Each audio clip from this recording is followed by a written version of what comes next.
So while we're getting situated, I know this is unrelated, but since this is, a PTO meeting, I just wanted to share with everyone that the latest news about masks is that they will be strongly recommended starting on the 23rd. So they will no longer be mandated at our schools. Just a quick heads up, Tanya is having a bit of technical difficulties. She's trying to log in now. She should be here shortly. Oh, there she is. Thanks, Blake. No problem. Hi, everyone. Sorry for my tardiness.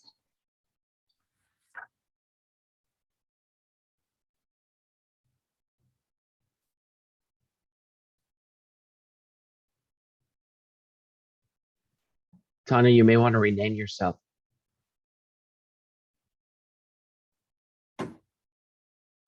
And then any word on Ken? Is he in his vehicle, Tanya? So he said he was going to be arriving at his destination at 4:06. Hopefully he doesn't have the same trouble that I did with the link. I wonder, Jenny, if you want to forward that same email to him, because I got on with that really easily.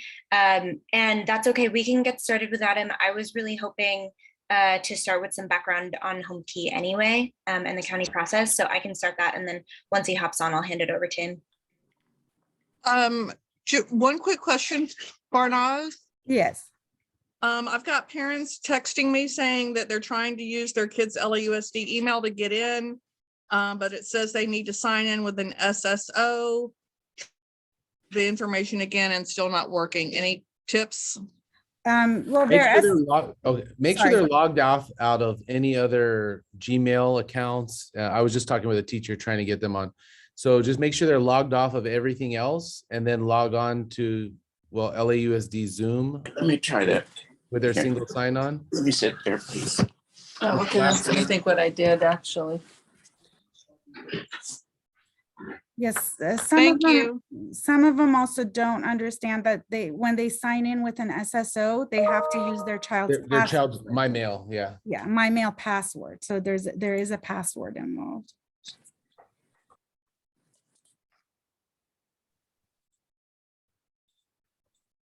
Sorry, sorry about the last minute. Yeah, I'm sorry about the last minute change with the logging in.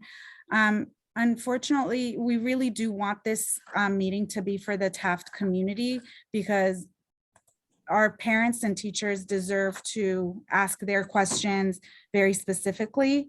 And we didn't want, our link was being shared on social media far and wide.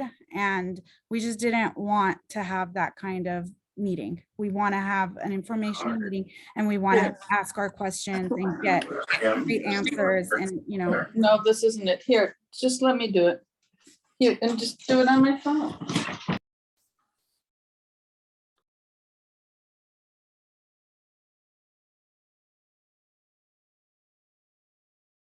Whoops. We do have an agenda for the meeting. We will be hearing from both the city and the county regarding these projects. So I'd like to welcome our council member, Bob Blumenfield, who maybe we can start with your introductions and talk about what these projects are about from your end.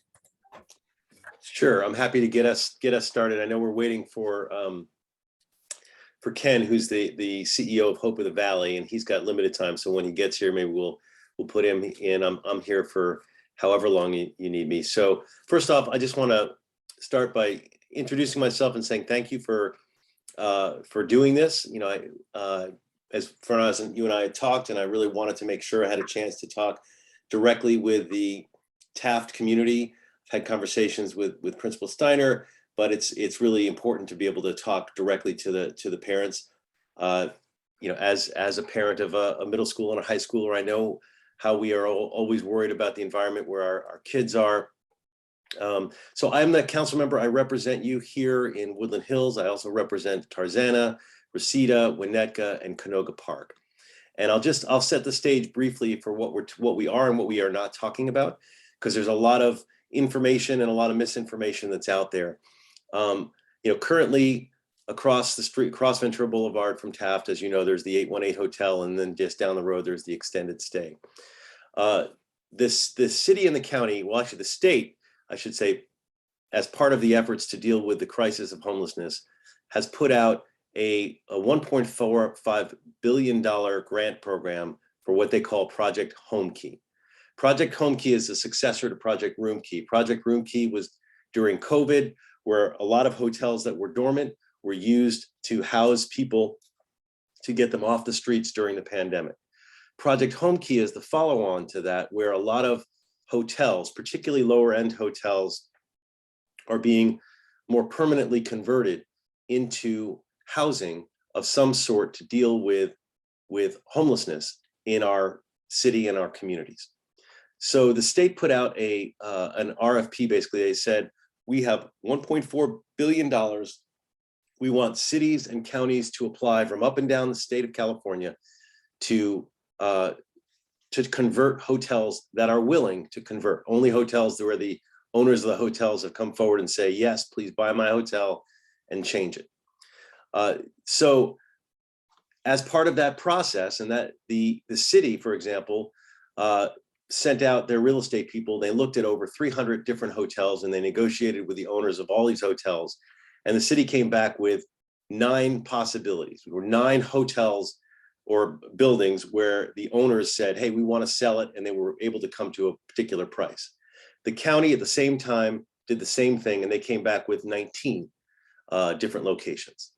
The county, one of the locations that the county came back with was the 818 Hotel, which is not a surprise because the owner of that hotel had passed, and the children of that hotel, of the owner, wanted to sell it for a homeless purpose.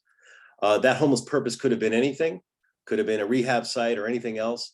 The county moved forward. I actually urged the county, I said, look, if you're going to do this, please do it as a family's site.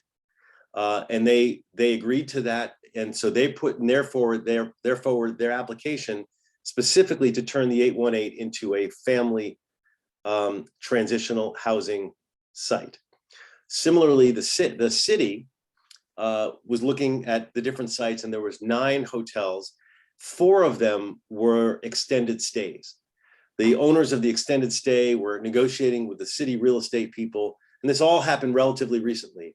And they basically came up with a package deal where the extended stay people said, we will sell you these 4 hotels that are spread throughout the city, for this price, et cetera. And then there's another 5 hotels as well.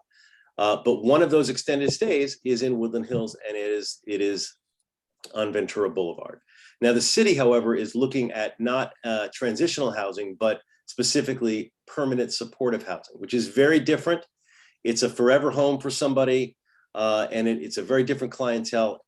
When that came to the city, for us to approve this grant application, which is just that, I thought, there's a lot going on here. We have a lot of seniors in the area.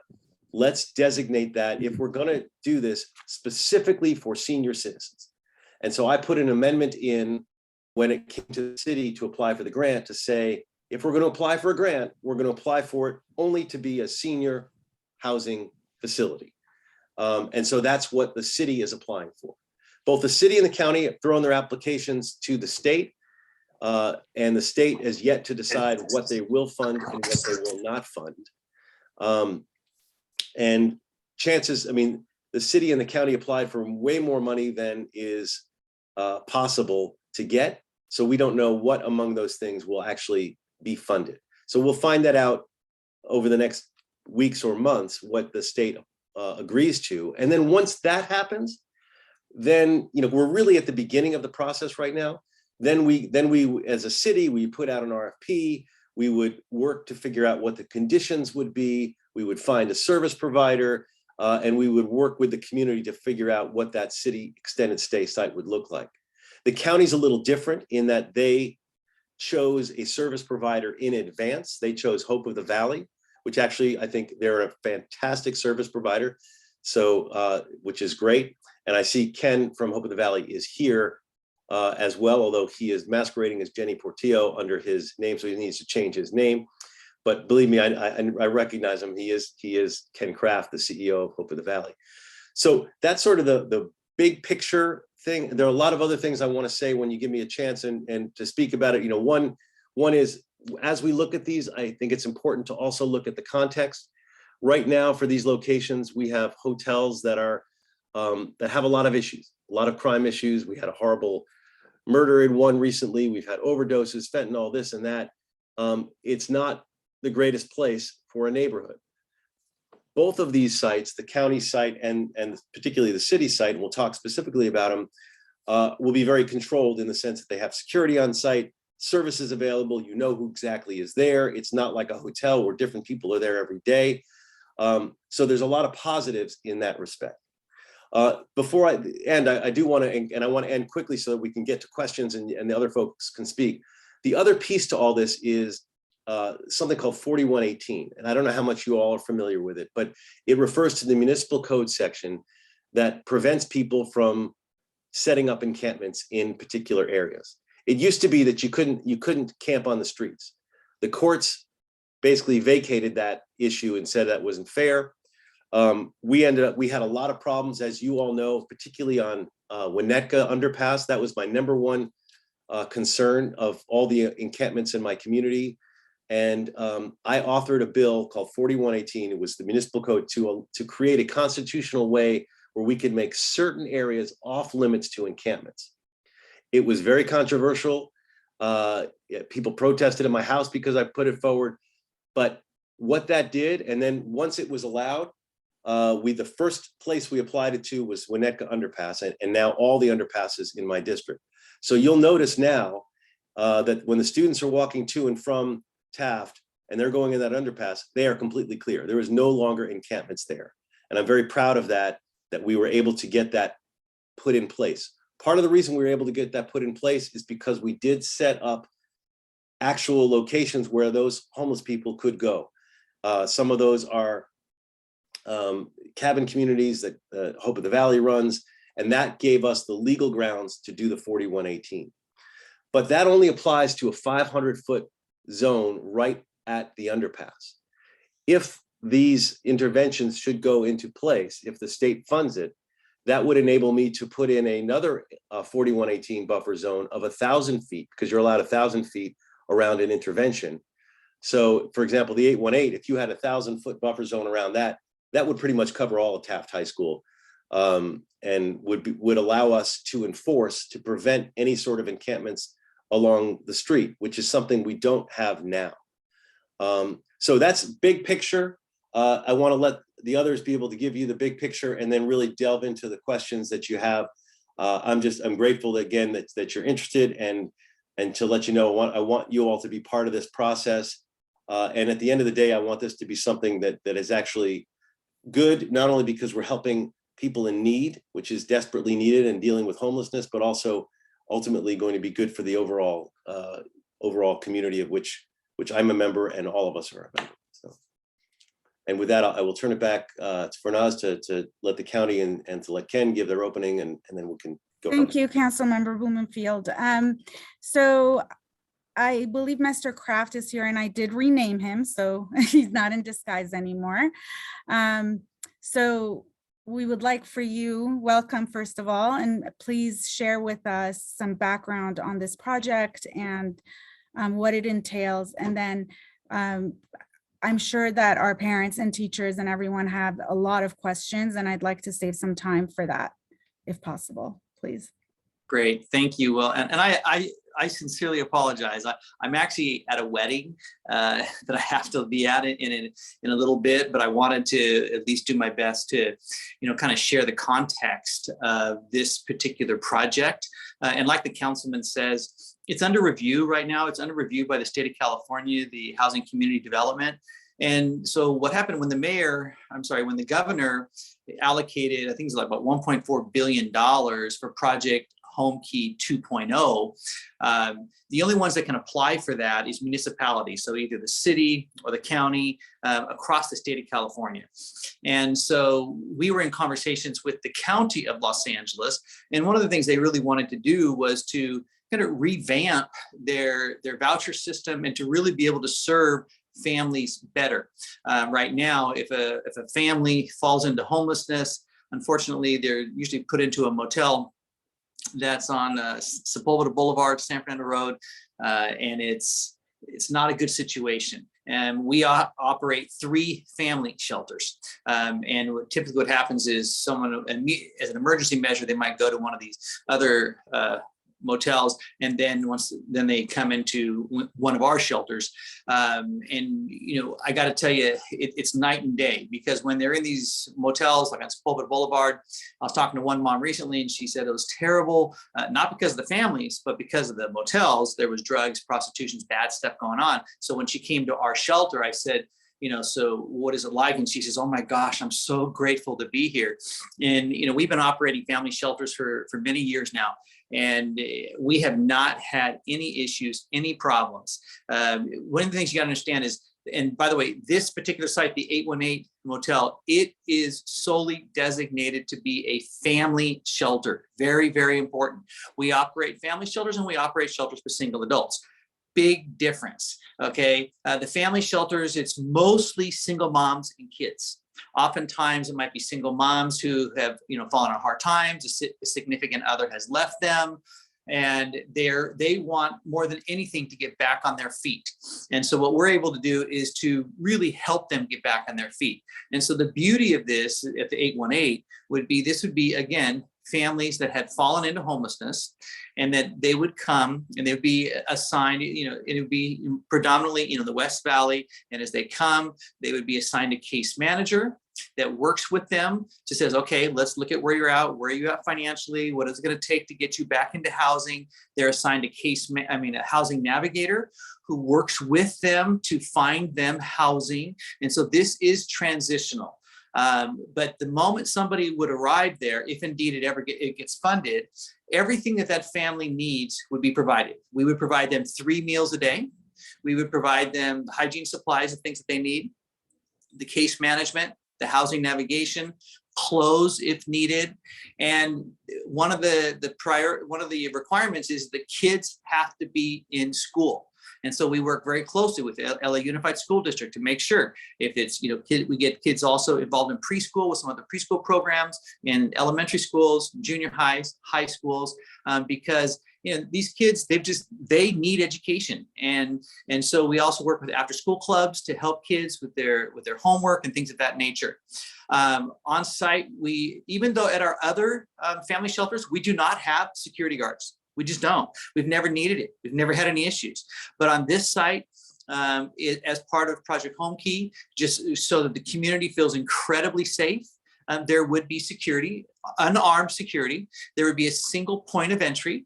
And we make sure when people are coming in that nobody's bringing in anything they shouldn't be bringing in.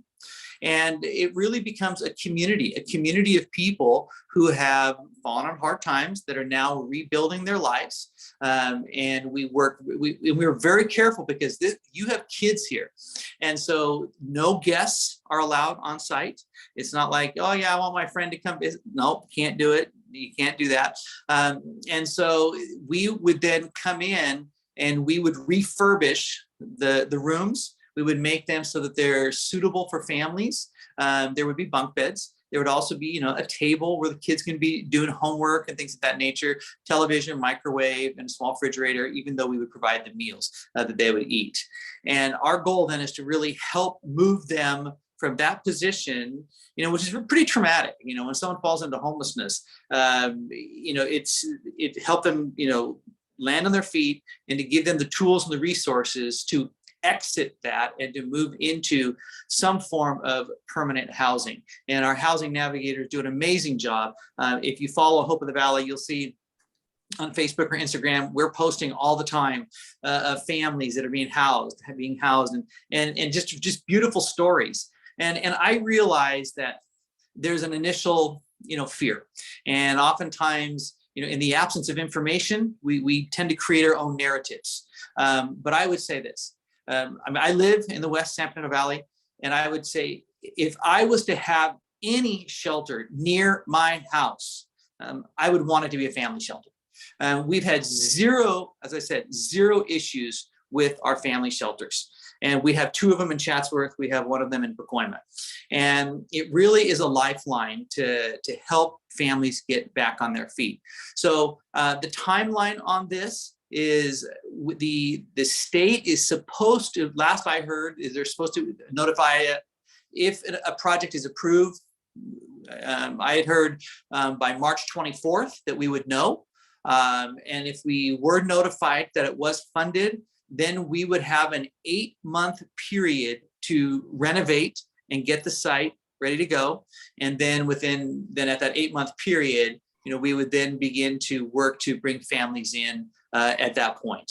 And so Hope of the Valley, as in case you've not heard of us, we are Valley-based. We do operate 16 facilities right now. And these facilities, majority of them are interim housing. As I mentioned, we have 3 that are families, 1 that is transitional age youth, those who've timed out of foster care, and then the rest are single adults. And many of those are the tiny homes or the cabin communities that you may have heard of, and that many are in Councilman Blumenfield's district as well. So, I realize there's a thought, but wait a minute, why did you select that area? We actually submitted 5 different hotels to the county and to HCD, okay, the Housing Community Development. And because of various reasons, all right, so some of it was maybe one of the motels, it didn't have enough rooms. Another one, the rooms were too small. Another one, it didn't have the amenities next to it. It just so happened the 818 was really the perfect hotel. And the fact that it's across from a high school, I think is positive. A lot of the kids that will be in this family site will be going to school right across the street. And we've spoken with the principal already, and he says actually a lot of them already go here. So a lot of the kids that attend Taft High School, unfortunately, are working through homelessness with their families. And so, but the big difference is this, and I'll end with this, is oftentimes with the single adults, you do tend to have a lot more mental illness. You do tend to have a lot more substance use. Our families, man, they are highly motivated to do right, because the last thing a mom wants is to have her children taken away. And just because someone finds themselves in a position economically where they can't afford a house at that given moment doesn't mean that mom, that parent loves their child any less than you and I love our kids. And so, they follow the rules, they do what needs to be done, and they are on a course to end their homelessness. And with the team of people that we have working with them on our staff, I get excited every time I see families continue to transition to permanent housing. So again, no guarantees, but that's the plan. If it was to happen, that's the timeline, and we would have video surveillance, we'd have security, we'd have and really work with the community. We want this to be a win-win-win situation, because none of us want to see families living homeless in their cars or living on the streets. We want to see them stabilized and get back into permanent housing. So I'll end my comments with that. Thank you so much, Mr. Kraft. So we are going to enter the question and answer portion. I will start with some of the questions that I have, from hearing you speak, as well as speaking Councilmember Blumenfield speak, and some of the research that I've done on this myself. You said during, describing this to us that this will be mostly single moms and kids. I want to know what mostly means and why the proposal actually includes families and the word individuals in the proposal. Because you yourself said you think that having individuals would be worse than having families, and I agree, but your proposal actually includes individuals. So Okay, can you address that, please? Absolutely, because it does not. I have all the paperwork. It is, when I say mostly moms, what I'm saying is it's. You're on mute, Ken. Ken, your sound cut out. We And lost your sound. It doesn't say muted, but Can you hear me? Yeah. Okay, I'm sorry. Did you hear what I said before or no? Okay, I think someone was trying to call through and it must have, cut it off. What I'm saying is that this particular project, when I say mostly moms and kids, 90% will be usually single moms and kids. The other 10%, it might be a single dad with kids, or it could be a couple with kids. Okay, so that's what I mean. But the criteria, you cannot get in this site unless you have a child that is yours that is 18 or under. Okay, so no single adults, period, will be able to stay at this site. But the proposal says otherwise. I don't know what proposal you're looking at because I know what we submitted and I'm on the phone every day with HCD and I'm on the phone with the county. This is a family shelter, just like our other family shelters. We wouldn't have single adults there. This is for families 100%. So I actually, when I spoke with Sheila Kuehl's office, the person that I spoke with there asked me that same question. And she asked me to send her what I'm talking about. And I sent her the proposal and I got no response. So whoever's here from the Board of Supervisors office, I would appreciate it if I got a response to the proposal that we have, that we're looking at, that says individuals. Because, both Luigi and I, are And pretty intelligent people. And if we're seeing the same thing, then. We've submitted for 3 sites that are family shelters. One of them's already been approved. And on the approval letter, it says for families only. It's for families. yeah. And I'm sorry. Hi, everyone. I'm Tanya Ortiz. I'm the Associate Housing and Homelessness Deputy for Supervisor Kuehl. I don't think that I'm the person that you reached out to, Ranaz, but if you wanted to resend that to me, I'm happy to take a look. Okay, I will. Thank And you. I would like an answer. I've also asked a couple of other questions that I've gotten no answer to from all the offices that I've spoken to. The answer has been, I don't know. I would like to know who the approving body is at the state level. You all keep saying this is going to be approved by the state. Who's approving it?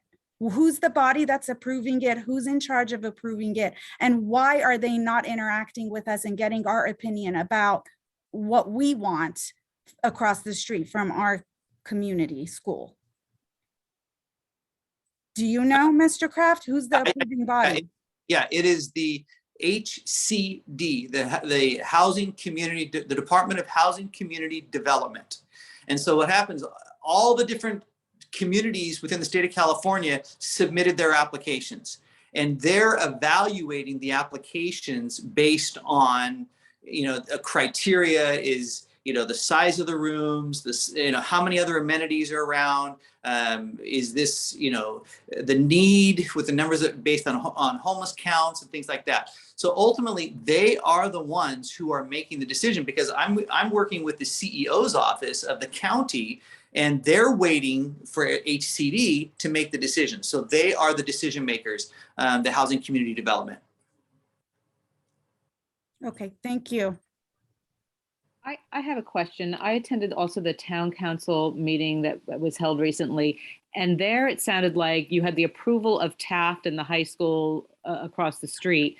From what I'm hearing now, it sounds like the high school was not an approval of this. Can someone from Taft or someone respond to that?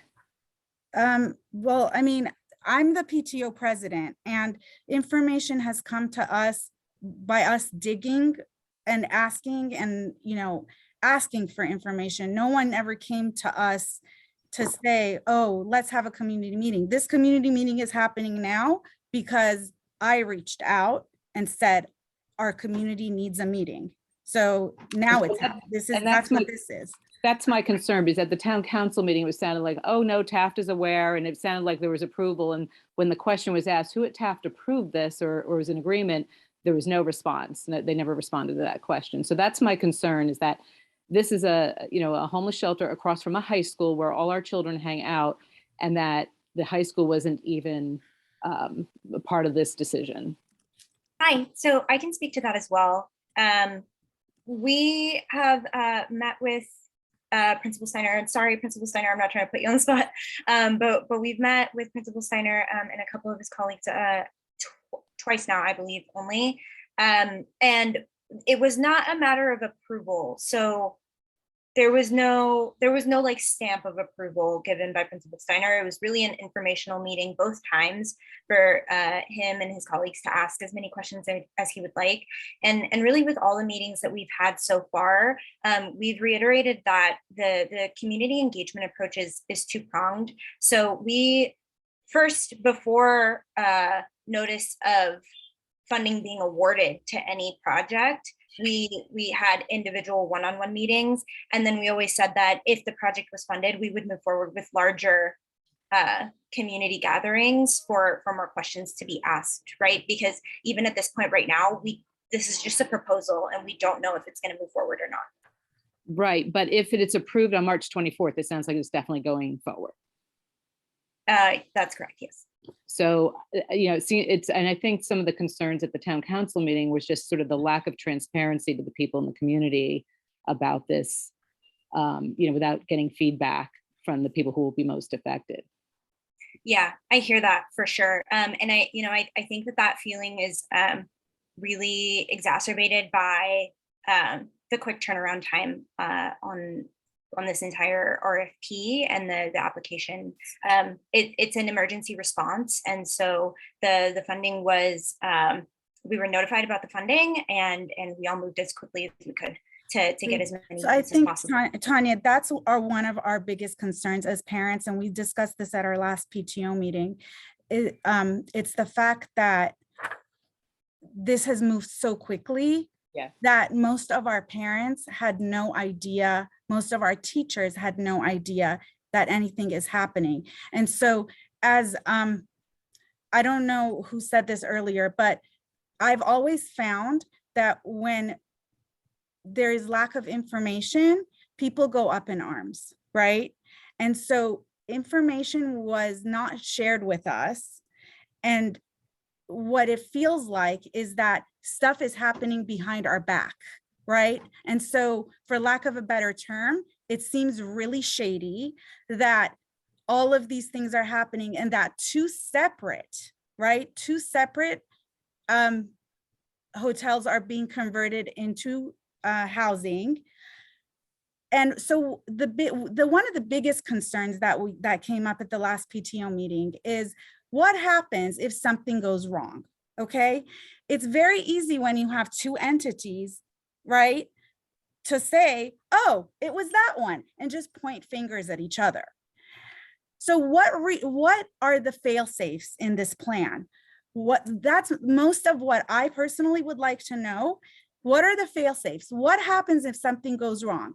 Do we get to shut it down? How does that happen? Can you elaborate on something going wrong? And I only ask that because Ken Kraft did go into the security measures that would be put in place.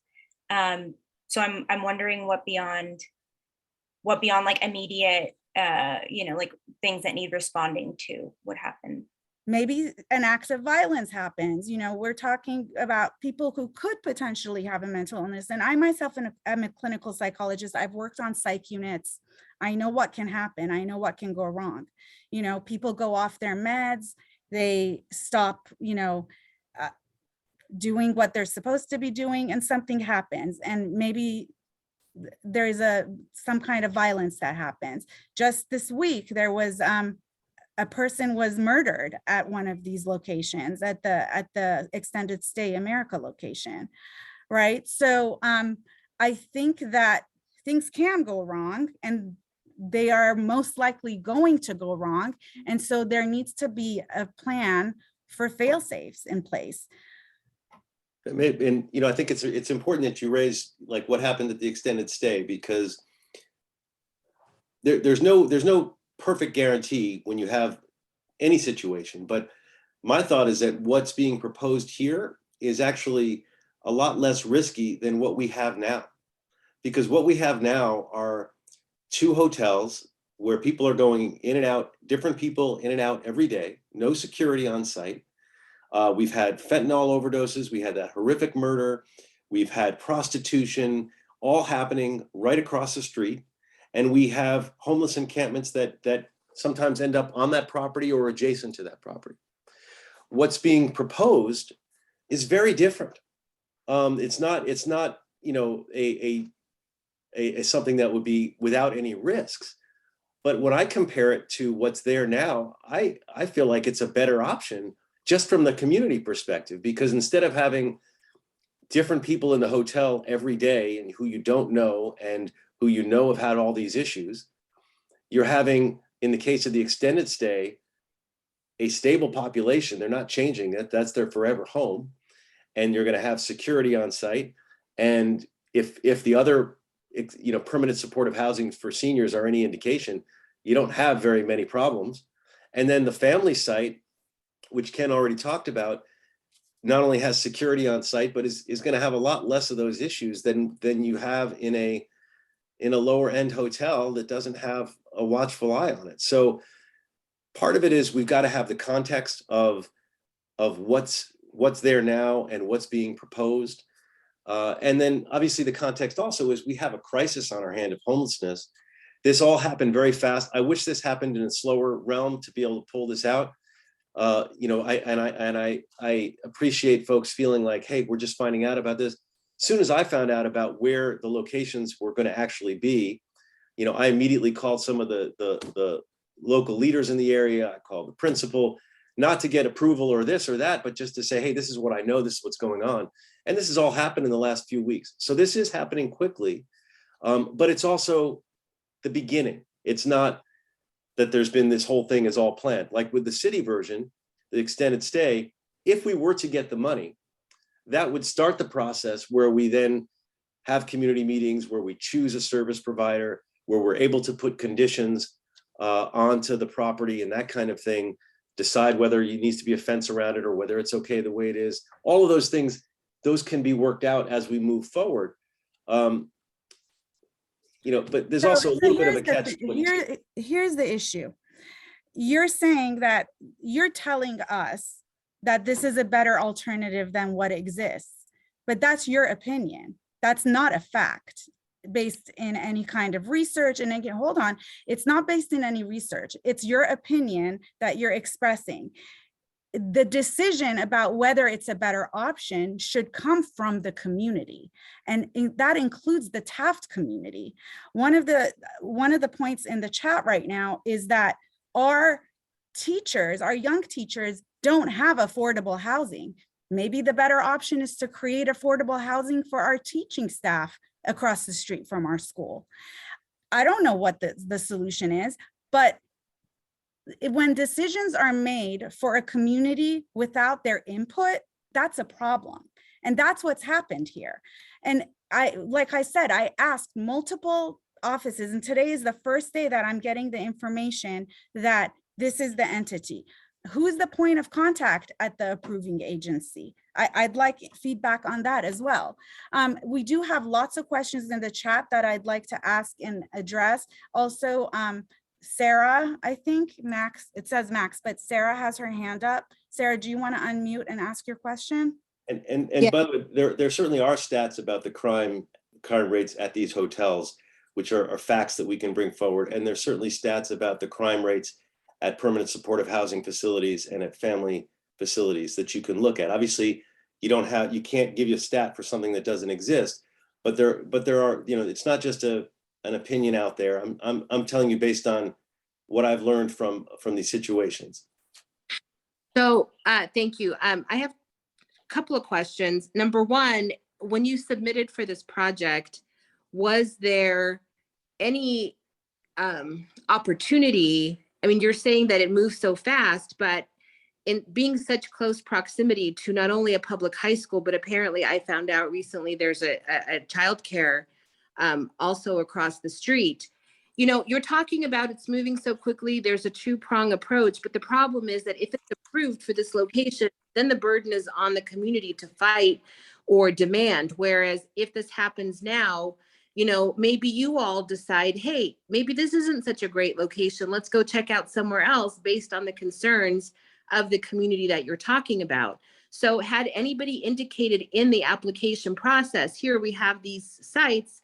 However, there is reservation in the community because there's a school, because there's a business. So that's my question is, did you even attempt to convey, or does the process allow for you to convey any community concerns regarding what you're proposing? Or is it, hey, this is great. We already have 2 structures. It's awesome. They can go grocery shop at the Ralph's across the street. The kids can go to the school across the street. Because not taking into consideration, as Farnaz says, the input of the community before you put in for something like this seems backwards to me, number one. My second question is, and maybe I missed it because I was able to join a little bit later, you know, on the safety concerns, I appreciate that all these safety measures that Mr. Kraft discussed, you know, surveillance, security, you know, maybe fencing, whatever it is, but these people aren't going to be these residents aren't going to be staying in their units 24 hours a day. They are going to be out and about. And so if, as Farnaz says, something happens, if a crime occurs, if there's a psychotic episode in the faculty parking lot, if our kids are crossing across the street and there's, you know, a prostitution, you know, situation, who's answering for that when they're off premises? And if I can, this is my last thing I'm going to say because I have to go. But as far as the first part of the question was, as far as the selection process, I can tell you this. I've been doing this for quite some time now. But when we opened up the year-round shelter in Pacoima, I had to have a public meeting, and there were banners and signs saying, not in Pacoima, not in Pacoima. And every community that we've gone to, nobody wants it. Nobody is saying, put it here. So we know that that's a challenge. And even in Woodland Hills, you know, but this process has been submitted to the state, and they're now evaluating to see. And to answer your question, what happens if something happens outside of the actual facility itself? I mean, we have law enforcement. We're going to work very close with LAPD. And if anything goes wrong, we will work with them. All I can tell you is the history in family shelters. It is not a place of violence. It is not a place of prostitution. It is not a place of drugs. It is a place of families getting back on their feet. And but with all due apologize. Before you I have to go. To follow up, you're one person.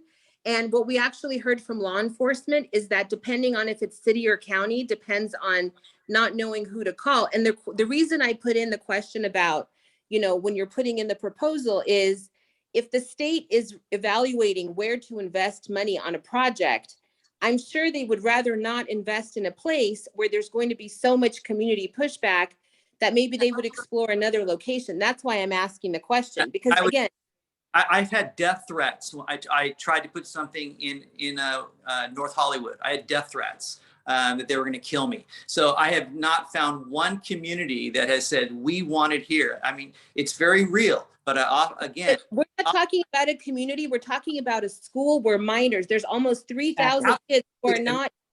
That's why it is a family shelter. There could not be a better location. These are kids, and 90% are moms and kids. So, I mean, honestly, it is the best possible solution, but I am so sorry. They're waiting for me right now. I got to go. Sorry, but I would be happy to jump on another call and answer any and all questions. So thank you, everybody. Get disappointed with you. Ugh, that's so disrespectful. Whoever is working with him from his office. I just want to say that as a parent, I personally, along with Farnaz, called and asked for this meeting to happen with the community. And so now we have someone to answer the question who's directly involved in the project. And it's just so dismissive, which really doesn't build any faith to me personally in what's going on. But I appreciate the opportunity, Farnaz, to ask my questions. Thank you. Yeah, Thank you, Sarah. Go ahead, Tanya. I know that you're working with him, right? With Ken. Yeah, so Okay. Hope of the Valley, their proposal was for the county. That was the county project. So I work really closely with Ken. I talk to him on a regular basis. please feel free. My email is in the chat. I will drop it again. You can reach me at any time. I will also drop my county number. That's a direct mobile number. I did just want to touch on one question that I heard come up, which is who the responding law enforcement agency would be. And though this is a county project, it is not going to be owned by the county. It will be owned by Hope of the Valley, and it's in the city of Los Angeles. So LAPD will be the responding law enforcement agency for both projects. And that's another concern. From the last meeting, it sounded like Hope of the Valley then keeps this $30 million hotel at the end, even though it's being partially paid by state money, by taxpayer money. Is that correct? So it is financed by state money, correct? Right, but then they get to keep it in full. So it won't even be, that from the taxpayers at the end of the 15 years or whatever it is. Yeah, so they get to I want to use maybe the word steward instead, because whenever a government agency provides funds to acquire a property, the units there are covenanted. So for a minimum 55 years, they can't be used for another purpose, because that's what the money was intended for. So in 15 years, Hope of the Valley owns it. 55. Right, but they own it in 15 years from the last meeting. That's what it was said as the last meeting, unless that was incorrect. So it's not incorrect. It's just an incredibly weedsy answer that Hope of the Valley doesn't have the money, right? I don't know that they'll ever have $30 million sitting in the bank to be able to purchase it. It's a matter of refinancing, and so they can continue going back to the state, or they can continue looking for other funding sources to refinance in the same way that like a mortgage is, for example. So I guess this is my one concern. The community was not given any opportunity to weigh in on whether this was a good location or not. And first, let me preface this by saying everybody wants to solve the homeless problem. Everybody, I think, is all for helping them out. I understand nobody wants it in their community. We have other things in Tarzana. This will be the third or fourth one. The question I think that everyone is concerned about is the location directly across from a high school. There are other more commercial areas. There are areas that maybe aren't so impactful to our young children. And if the answer is, if there's a problem, we'll call the police. From what Mr. Blumenthal said, the police aren't helping now, and there's a problem now that the police can't help with. So that doesn't give me any hope that if there's a problem when it's a shelter, that they're going to be able to help any more than the problems we're seeing now. So I don't think I said the police are not helping. No, you didn't say that. You did not say that. You're just saying that there's a problem now, and that at that hotel with crime and that sort of thing. So it's obviously a problem that's not solved, and I don't see how that's going to be solved by making it into a shelter. And maybe I should elaborate on that answer. My point was that at that location right now, there are a lot of problems as the status quo, and that what my belief is that having an organized, and I want to call it a shelter because it's not a shelter in the traditional sense of the word, but having permanent housing for seniors in one section and having families in another is going to have many fewer problems than the current clientele that is there now. That was my point. And that if you talk about, is there going to be prostitution? What do we do if somebody there's prostitution there right now, and I doubt there's going to be a lot of prostitution at the senior place, and I doubt there's going to be any prostitution at the family place. But if there is, it's a heck of a lot less than what we're seeing now. So it'll be easier for the police to deal with it because there'll be so much less of it. Where's the extended stay? That's a new one to me. That's right next door. That's part of our concerns, right? Yeah. Because we now have two projects next door to each other. The extended stay is the one that Mr. Blumenfield's office is proposing.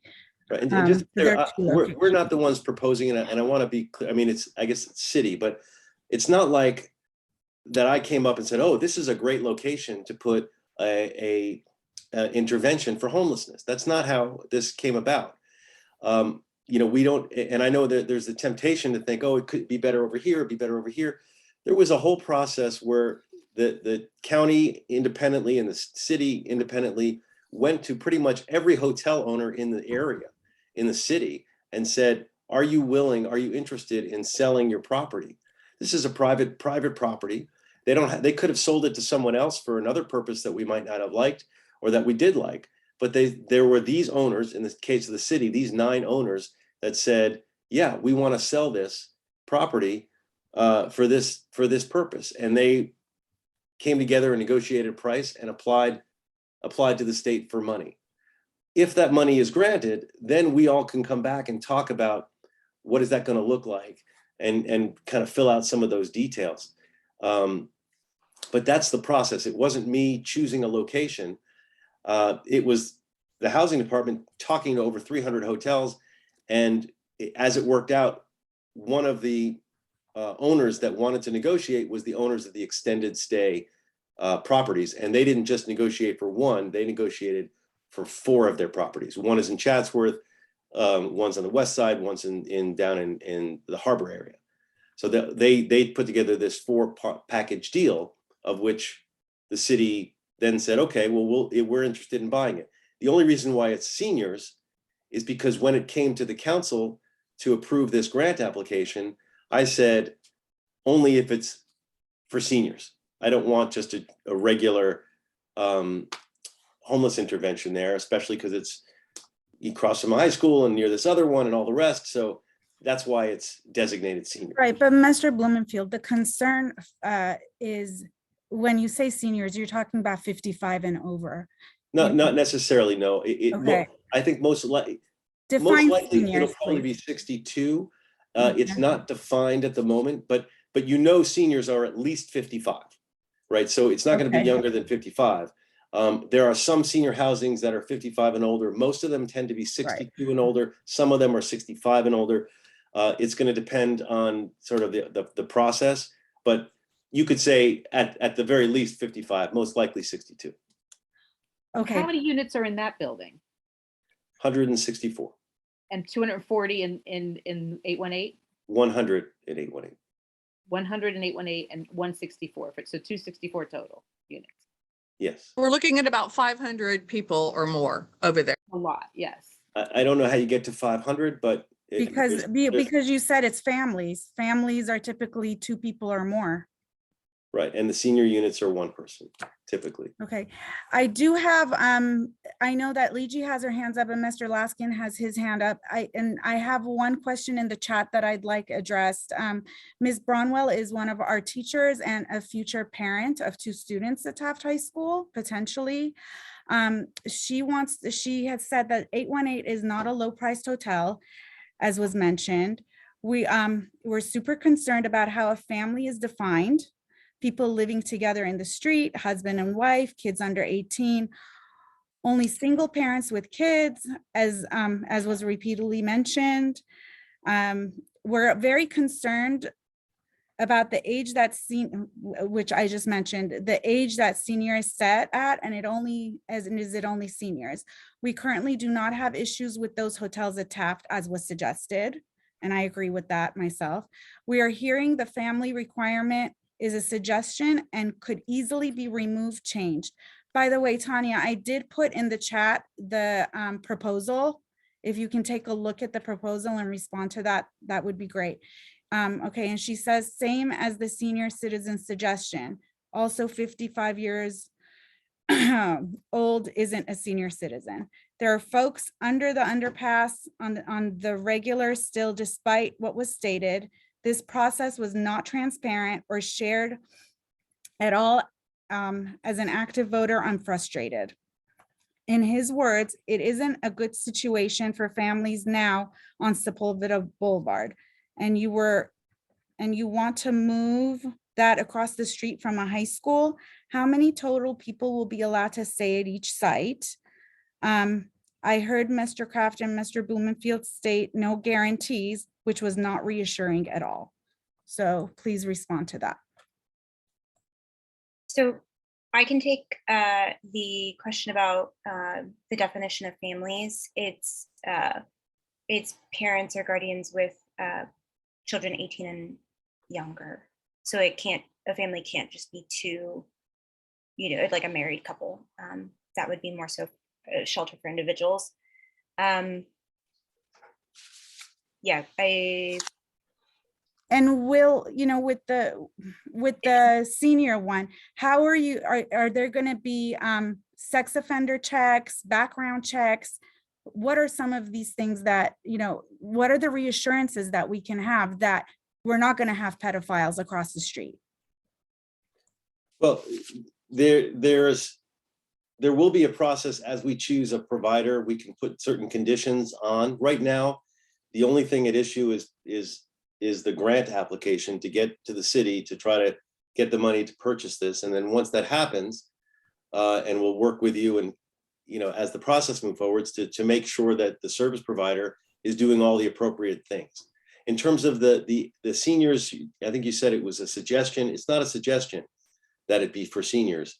When it came to committee to approve this grant, I said it should be for seniors. Some people said, oh, well, why don't you just get a report back on what it would take to be seniors? I said, no, I'm putting an amendment in saying that this has to be for seniors. That's what we are approving. I'm not approving something that doesn't say that. And that's what got put into the language that the city council approved, which was a series of 9 purchases, one of which was conditioned to be for seniors. We specifically didn't define seniors because we wanted to give the flexibility depending on the grant monies that come in. As my understanding is, generally speaking, it's 62, but depending on the monies that are coming in for those seniors for their rent. You know, don't forget, all of these places, it's not like the people aren't paying rent. You know, when you're talking about a senior facility, you're also talking about someone who's paying, you know, they may be getting some sort of a subsidy or a voucher, but at the end of the day, they're paying 30% of their income for rent. So, you know, 65% of the units are going to people who are at risk of homelessness, meaning that they're paying some sort of a rent now. It's just rents are so expensive, you know. So you're talking about regular people who are seniors but need a place to live. To me, that's how do you guarantee they're regular people? Because like I said, I've worked on psych units, and I can tell you that a senior can be someone who is severely mentally ill, and that may be why they don't have housing, and they can also be prone to violence. In any apartment complex anywhere, you can have a senior who is mentally ill or is a pedophile or anything else. You know, that's a risk we all take living in this society. I agree, we need to do everything we can to mitigate all of the risks possible. You know, but you compare it to the hotel that's there now, and you yourself mentioned the horrible murder that was there now. I mean, right now, there's no tracking of who's there. You know, there's prostitution, there's fentanyl overdoses, it has been a, you know, there are lots of, you know, we can pull out the stats about the crimes that have happened at the extended stay. You yourself mentioned the most horrific one recently. That's what's there now.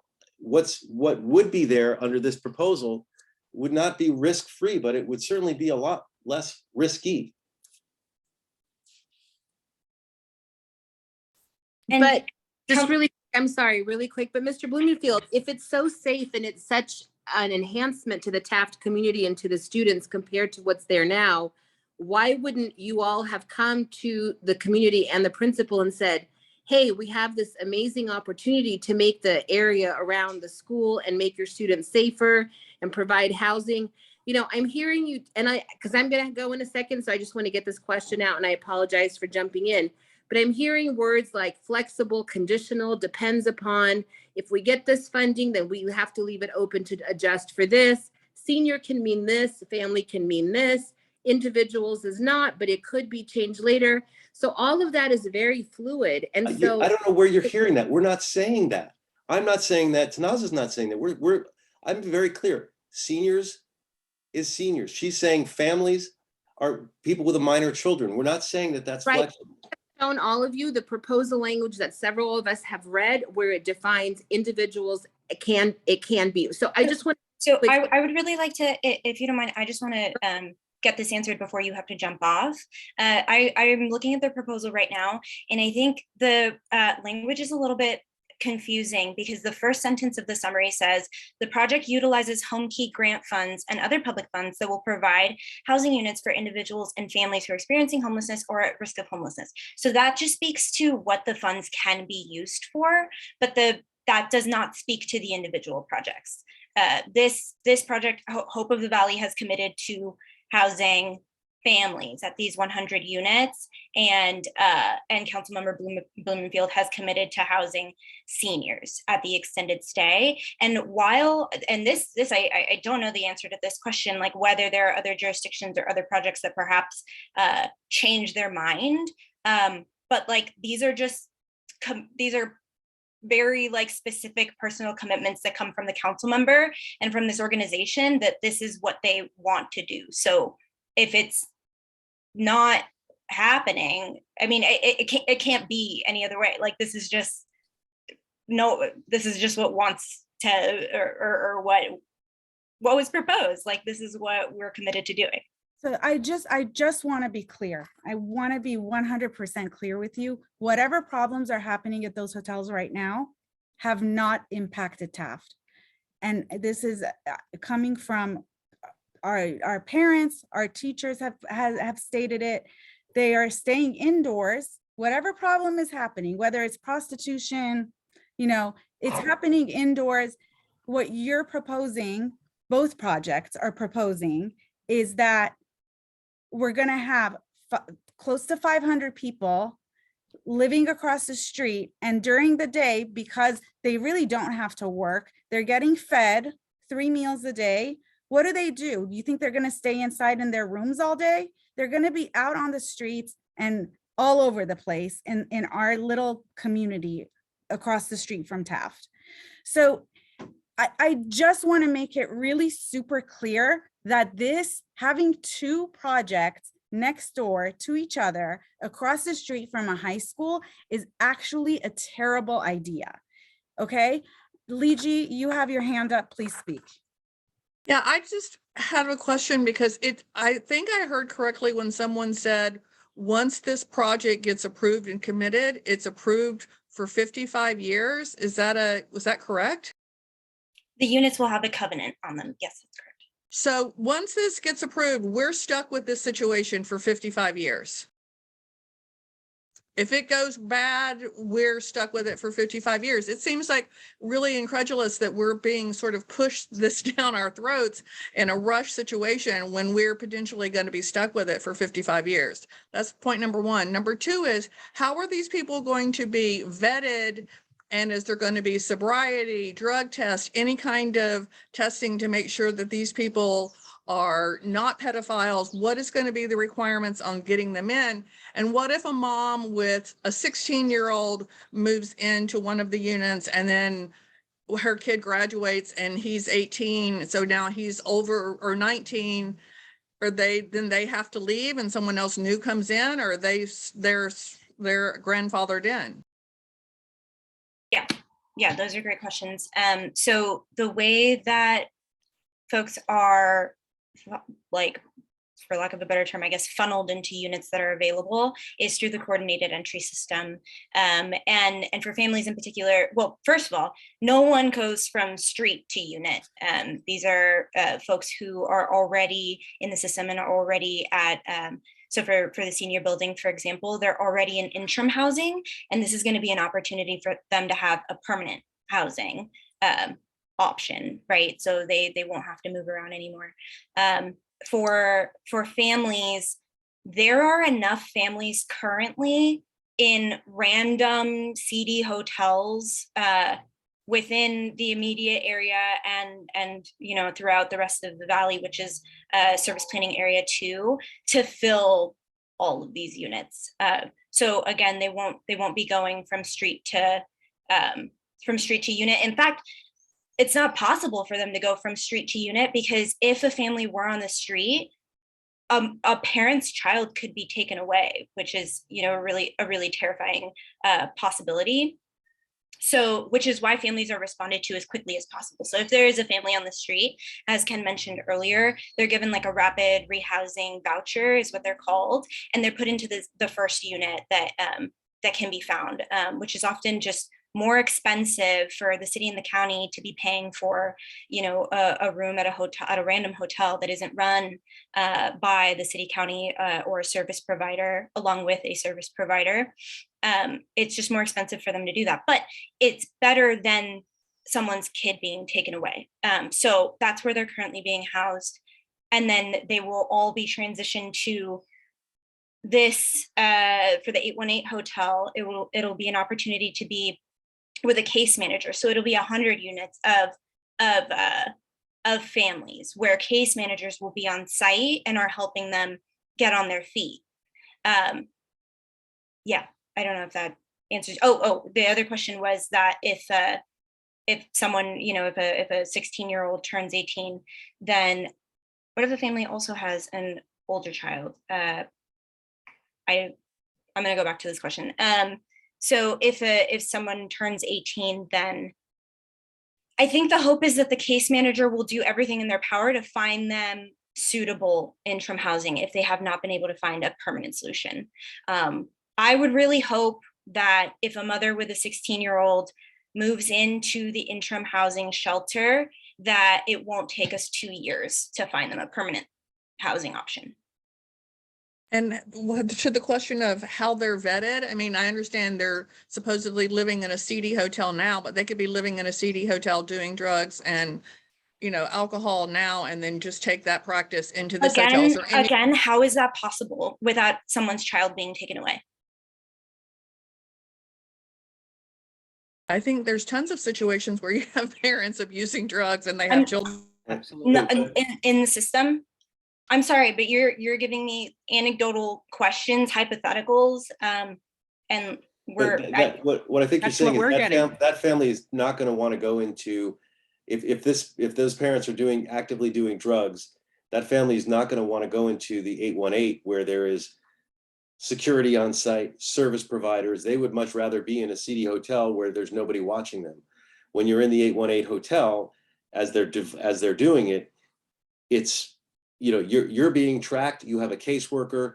If you're doing, you know, drugs, you're not going to want to be there because you're going to have your kids taken away and you're going to lose the privilege of being there. So it's, I have for folks- never heard of a kid being taken away from a parent because the parent was doing drugs. if they have a I voucher, wish it would happen. if It they doesn't have a happen. voucher in the homelessness system, Oh, I don't know about that. well, that's what we're talking about. Okay, so if someone is in there in the 818 or the either one, and they're abusing drugs and alcohol and causing a disturbance and wreaking havoc, can you guys kick them out? Can they be kicked out? Yes. Okay, what's the curfew at the locations? I do not have the answer to that question. That'll have to be something that I punt to Ken. How many more kids will be going to Taft from this shelter, or Portola or Wilbur? Really hard to say until the families are. Because this will also take resources from the school. So will the school get money from the state? Because those kids will have more issues, presumably. And so those are going to take already strapped resources from the school to deal with those as well, correct? Am I correct that schools receive more funding the more students they have? Yes, well, students that are identified as certain, you know, risk groups, additional allocations can be distributed to schools. And resources. Yeah, I don't know exactly how it would all be calculated, but it's part of the calculation. You know, and by the way, I'm happy to answer some of the questions I see popping up in the chat about, you know, one question is talking about the projects being, you know, that are there now are government run. The projects that are there now, the hotels are not government run. They're run by private entities. Government, the fact that these projects, they wouldn't be government run, but they'd be government funded by service providers. They'd have a lot more oversight. And then there was a question about the buffer zone. And I want to be real clear about what that means. So the 4118 is something new that as a city we're starting to be able to implement, and we're doing it in the underpasses in my district because that's where I prioritize. But around interventions, you can do 1,000-foot buffer zone, meaning that in that 1,000 feet, in the public right of way, nobody is allowed to set up an encampment, which is not the case right now. Right now, sometimes people do set up encampments right in front of Taft High School. I know, I've been there, I've been out with the outreach workers to try to get the people who have set up encampments there out. Right now, there's not one, but we don't actually have a legal tool to prevent somebody from doing that. With a 4118 buffer zone, we will have that legal tool. Someone says, oh, it doesn't extend into the parking lot. Well, the parking lot is not the public right of way. You cannot set up an encampment in the school parking lot, period, now. And so the buffer zone basically goes around it and covers the area that goes up to the school. So that's a benefit that I would hope would be something that we would like that we don't have at the moment. Mr. Laskin has had his hand up for a long time. Mr. Laskin, can you unmute and ask your question, please? Thank you. I'm a Taft teacher, semi-retired. Before my question, I did want to thank the councilman. We know you were instrumental in clearing the Winnetka underpass. And I think everybody recognizes what a positive thing that was. I think it was in August, just in time for school to start. And it made such a huge difference. So thank you for that. My question is about the buffer zone. I think you just answered some of what I was going to ask, but I also wonder how it's going to be funded. It's going to be an ongoing expense, right? I assume it'll involve security, some kind of security personnel who travel around the 1,000-foot perimeter and look for encampments. Is that the case? And you mentioned 4018. Is that part of the state money? Is 4018 part of this? Was it 1.8 billion or something? Where does that money come from? 4118 simply is the reference to the part of the city municipal code that deals with sit, lie, sleep, loitering encampments. It's a shorthand, but everybody uses it, which is why I'm using it, which is it refers to the law that says you can't set up an encampment in the public right of way. That law was vacated by the courts years ago as being unconstitutional. And I was able to redraft a version of it that has passed constitutional muster, but is much more limited. However, having a intervention site allows us to take the 4118 provisions, meaning that you can set up signs that say no encampments, and extend that 1,000 feet around the intervention. So it sounds like a really positive thing. How do we know that how do we know it'll happen, that it'll be enforced, that the funding will continue? And so the way it's enforced, it doesn't carry its own funding. It costs money because you have to set up these signs that have maps on them. So they're unique signs, unlike a no parking sign that's the same everywhere. The signs, like if you go to the underpass now, you'll see there's a sign and it has a map that shows what the area is. So we would have to print up signs at the metal shop that indicate exactly where the 1,000-foot buffer zone is. And then the way it gets enforced is multifold. One, hopefully the service provider, if they see somebody in that area that would say, hey, you can't be there. Now, they don't have the authority of law. They could just tell the person, hey, you can't be there. If you're still there, the police are going to come.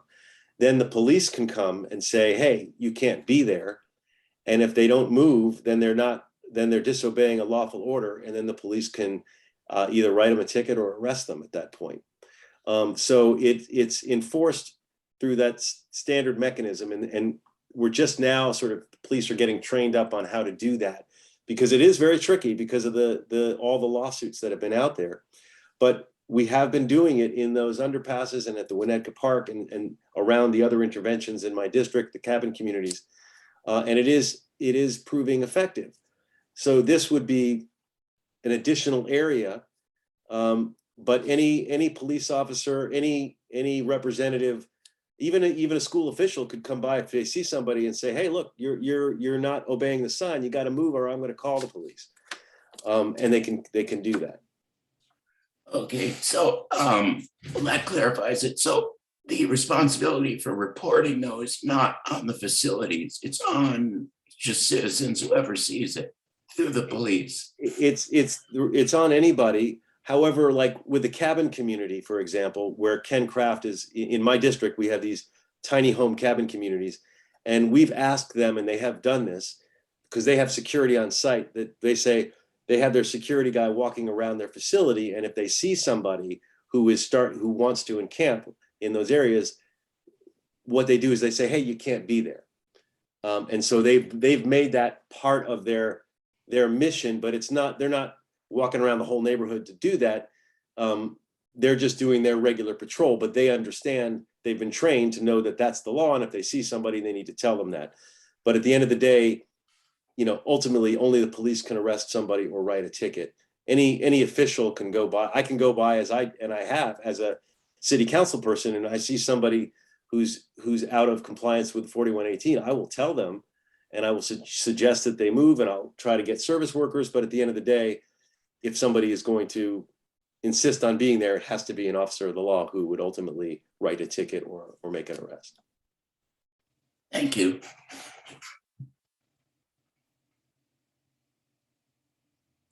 Thank you. And I just want to say I appreciate you staying on, Mr. Blumenfield. This is, it is important for our community to hear from you and your responses.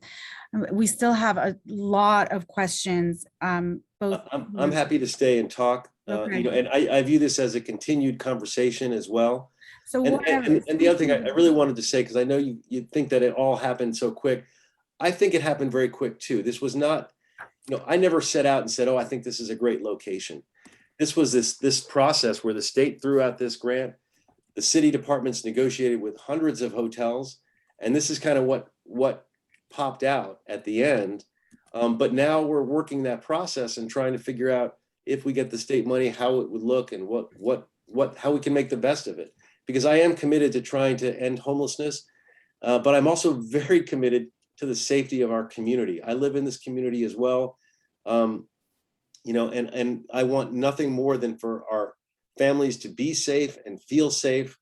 And I will do everything I can. And the other thing I want to tell you, what I've done with the cabin communities, which I will do with this as well, I set up a cabin community advisory committee.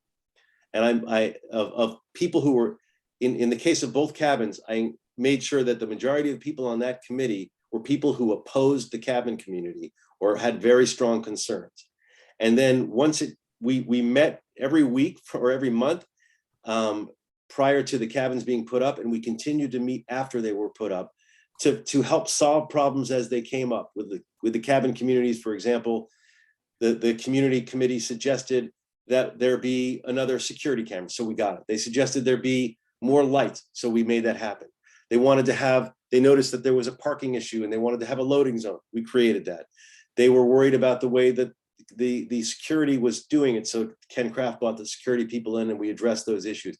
So I would commit personally to working with the community to set up this committee as things move forward, if they move forward, so that we can work together to solve problems before they come up. And if problems do come up, we're there as a community to solve them as well. Because this is not a success to me unless it's a success for the community as well. Does that answer your question, Ellen? You asked a question about committees being formed. Yeah, okay, great.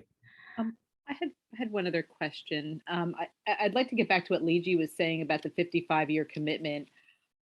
Yes, this is going through very quickly. And then we're sort of stuck with it. And I didn't hear any clear answer on what if it just doesn't, it's not additive to the community at the end of the day. There are problems. It sounds like, the people selling their property obviously will be making a lot of money. The people who are getting the taxpayer money, Hope of the Valley, will own this for all intents and purposes. I know you made however you wanted to phrase that, Tanya, but basically it's taxpayer money. And the only people that really haven't had a say at all are the taxpayers. And then they're stuck with it for 55 years, regardless of, hopefully it works out well. But if it does not, I've not heard there's no recourse. It just sounds like it'll be band-aiding the situation. So what happens? I want to go back to this. It was asked before, but I don't think we really got a clear answer. Because it sounds like we have no choice now. If it's approved, then this is going up. That's what it sounds like. Because we've had no opportunity to give any input before the decision was made. So if it gets approved on the 24th, this goes up in 8 months, and then until all of us are long dead, this is still going to be there regardless. So what can we do if it does not, crime increases, it's not a problem, and people just say, we want this out of here, it's not helping, the policing isn't helping, it's just a problem in the community. Sure. I think first, what Councilmember Blumenfield just said about, being committed to establishing a committee to continue getting feedback from the community. I mean, that I hope is an opportunity for continued discussion throughout the life of these projects. I just don't think it's possible for there to not be any recourse if it's like worst case scenario, but I don't want to, I would have to like read the loan documents, honestly, and tell you like what recourse there would be. But I think that's everyone's concern, because it sounds like we have no control and no power if this it doesn't happen. Isn't this, project as being described? There's a lot of hope here. There's a lot of, committees. I'm not, don't have a lot of faith in committees. What can we really actually do if things don't? Well, there's a lot we can do for any nuisance problem. I mean, just like as the hotel has issues, there are things that we can do, to try to abate nuisance properties. These are currently privately owned. They could put anything they want on there, and we would have the same issues. If they're creating nuisances, as a city, we have tools to deal with nuisances. We can create conditions on a property when they're nuisances, whether that property is being used for homelessness, whether it is being used as a restaurant, or whether it's being used as a blood donation facility. I mentioned that one because we recently had some problems with the blood donation facility. And so we were trying to create more conditions and trying to do, there are things, land use things that we can do as a city for any property that's causing a nuisance, whether it's this I homeless understand. property or anything else. But regardless, we can try and fix it, but there's no way of eliminating it across from the high school, 2 properties for 55 years. As I understand it, she's talking about that there would be a covenant on the property that the idea is so that they can't just turn around and sell the property to the highest bidder and walk off with a fortune. Right. Instead, they have to, the property is covenanted to be used for this purpose, to be used for families. But that doesn't mean, if the Hope of the Valley is using, there's a lot of leverage on them. They're using vouchers that are state vouchers and county vouchers for those tenants to be paying for their rent. So if they are not doing their job and they are creating, and that facility is creating nuisances, there's still a lot of leverage that we have as public entities and as the public to force them to change their ways.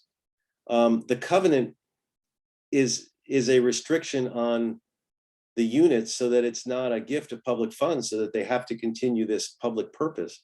It's not a get out of jail free ticket that they can do whatever they want. But why are they owning it at all if it's being paid for taxpayer money, even in 15 years? Why isn't the state, because that means the state doesn't really have a whole lot of say over it. The community certainly has no say over it. So what, like, I don't understand how we're paying with our taxpayer money and it's owned by someone else eventually. Well, we're also paying for it. It's not just the property value, but with each of these tenants, whether they're in either of these facilities, they're coming with vouchers of some sort, whether it's or social security payment, whether it's a housing voucher, whatever kind of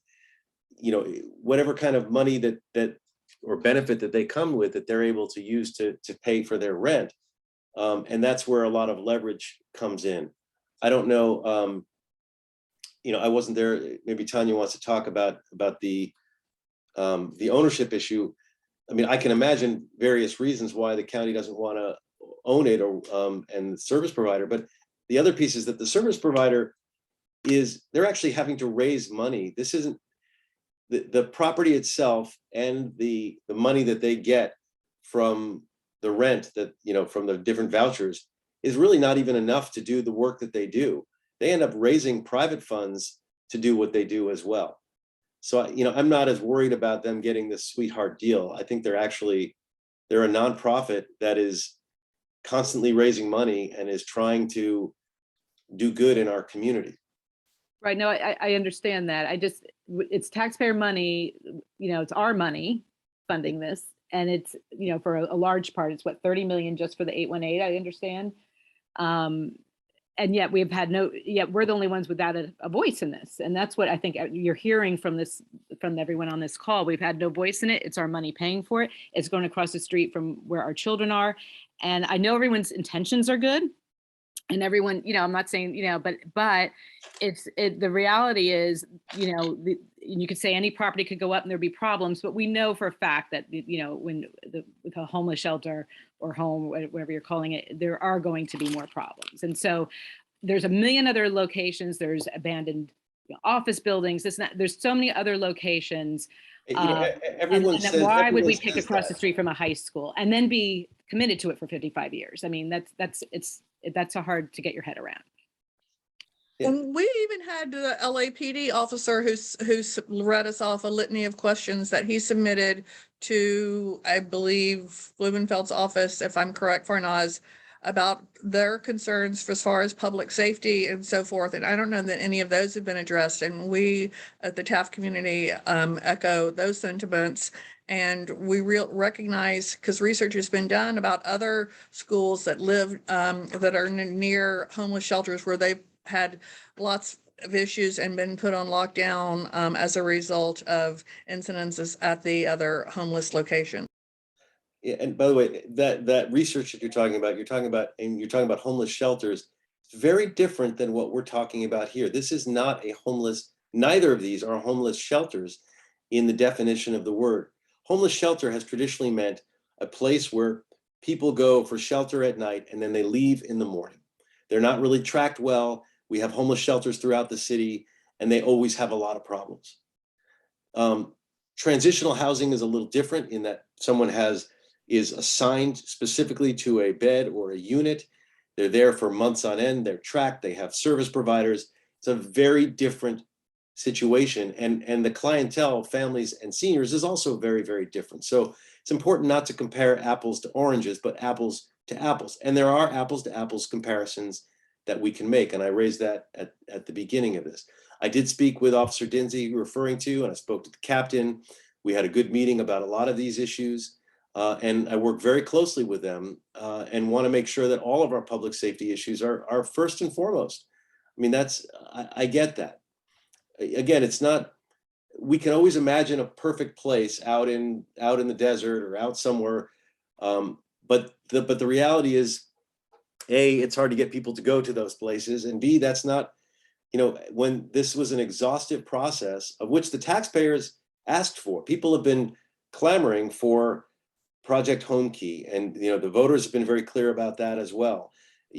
Both voting for Triple H, voting for H, wanting solutions. This was the hotels were there were not my choice, but these were the result of that process. And now we have to look at it and see if it can be positive or not. I mean, and I'm trying to keep an open mind. I want you to keep an open mind, and as we go forward and try to see how we can make this the best it can be. Yeah, I guess for me, I just don't want for Taft to be the guinea pig on this. Is there any other locations with this kind of housing near or across from a school? Almost every intervention in my district is near or across from a school or a park. And I hear these same questions at every one of them. And none of those other locations are for families and seniors. For example, the cabin community in Tarzana is right catty corner to Discovery School. They had very much big concerns about it. They thought it was going to have this dramatic effect. They were very much part of the cabin committee and have been working with us throughout this process. The Bridge Home in Canoga Park is right across from New Economics for Women and from the school there. They're all, that because we have neighborhood schools, there are schools everywhere. It's very hard to avoid being near a school of some sort. And all those other interventions don't have the benefit of being families or seniors. When you do look at the senior permanent supportive housing, And the best example I have of that in our area is the Winnetka Village, which is on Sherman Way, right across from Department of Motor Vehicles. You go down that street, it's the nicest looking building on the block. It's right across from the DMV. We've had very little problems there. Again, because, and I go visit that, that's been up for about 5-6 years. Every year I go, I visit with the clientele there. The folks there are thrilled that they're living there. It is such a privilege to live there. Some of them have had very hard lives, some of, you know, and you know, but they're at a point in their life where they're just trying to get by. You know, and if by the time you get the privilege of being in senior permanent supportive housing, you know, you've had to apply 10 different times and really prove that you really want this, because there is a very much of a shortage of permanent supportive housing for seniors. And so the folks who get it are the ones who really, really want it and really, really need it and have gone through that process. And so, you know, there are apple to apple comparisons. Is it okay for me to speak? I'm so sorry to jump in. I'm at work and I'm a parent of a student at Taft. I had Yes, to please. be on a waiting list for years to get her into Taft because I was coming from Van Nuys, which is near Pacoima, and I used to work at the county building that was near Pacoima, and then they moved to the new location, which was considered Van Nuys. And the neighborhood, the reason why we moved locations for the county building, we issue the food stamps and emergency housing vouchers and all that stuff, is because Pacoima is so terrible. North Hollywood is so terrible. Like all the communities that you're speaking of, that you have these shelters or, you know, transitional housing or whatever, those programs in, which I have had to use throughout my life as well, just to say that, those communities are terrible in terms of the way that people conduct themselves. And so, like, I literally had to leave Van Nuys because I got robbed when my daughter was in the 6th grade. She's in 9th grade now at Taft, and I've had to be on waiting list since the 6th grade to get her in.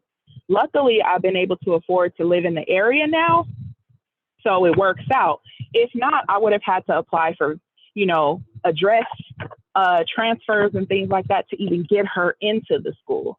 So when I found this out a couple days ago from my daughter, not that I was horrified because of the opportunities for housing it'll provide for people, because that's very important. And like I said, her and I have had to enroll in a couple of these programs along the way because I'm a single mother. It's been difficult, right? But everything that everybody's saying on this call, as far as some of the concerns of how people conduct themselves, is 100% true. And all the areas that you've mentioned, you can see the evidence. You can see where there are communities set up for people that are homeless, that are transitional, all those things. When you pick an area like that, it compromises the community greatly. And all of the businesses that have managed to open back up post-pandemic, like the Chick-fil-A that's thriving there, I've had to stay at the extended stay on a homelessness voucher at one point. And it was very scary and spooky to be there, as it was then. So my question is, like, this program, Hope for the Valley, it sounds great. You guys are saying there's security. You're saying there's all these measures in place to keep, you know, everybody safe.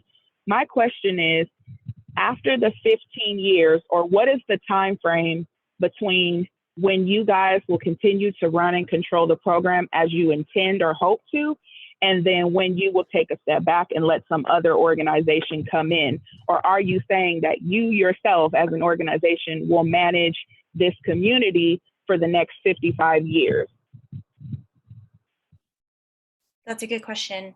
I wish Ken was here to answer that. He is not just a service provider, but also a developer. And so he has, you know, projects that he could speak to. Certainly when an organization takes a project like this on, it is with the intention of managing it in perpetuity. And they are, you know, projects with government funding in them. So they will be government projects in perpetuity at the very least.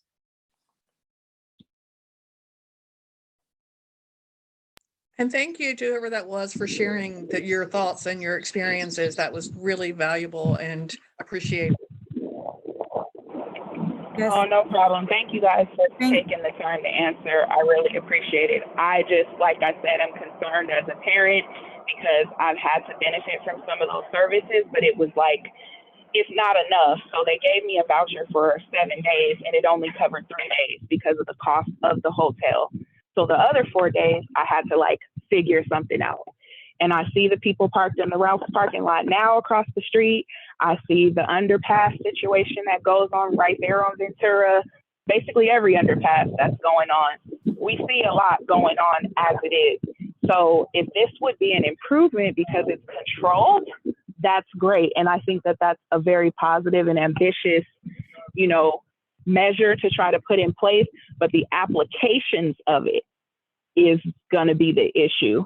And so having like actual measurable programs in place, when people begin to understand that this is permanent and they've been on these waiting lists and it's taken them years and multiple applications to even get in, when they finally get in, they get in and they bring their sister, cousin, auntie, friend, they bring all their stuff.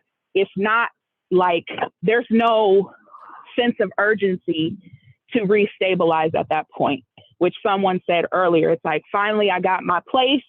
Now I'm going to let it all hang out. That's just a way that works, because these programs are designed to keep you in a cylindrical funnel. If you make too much, you won't qualify. So you have to kind of stay at a certain level or else you'll be forced to pay full rent.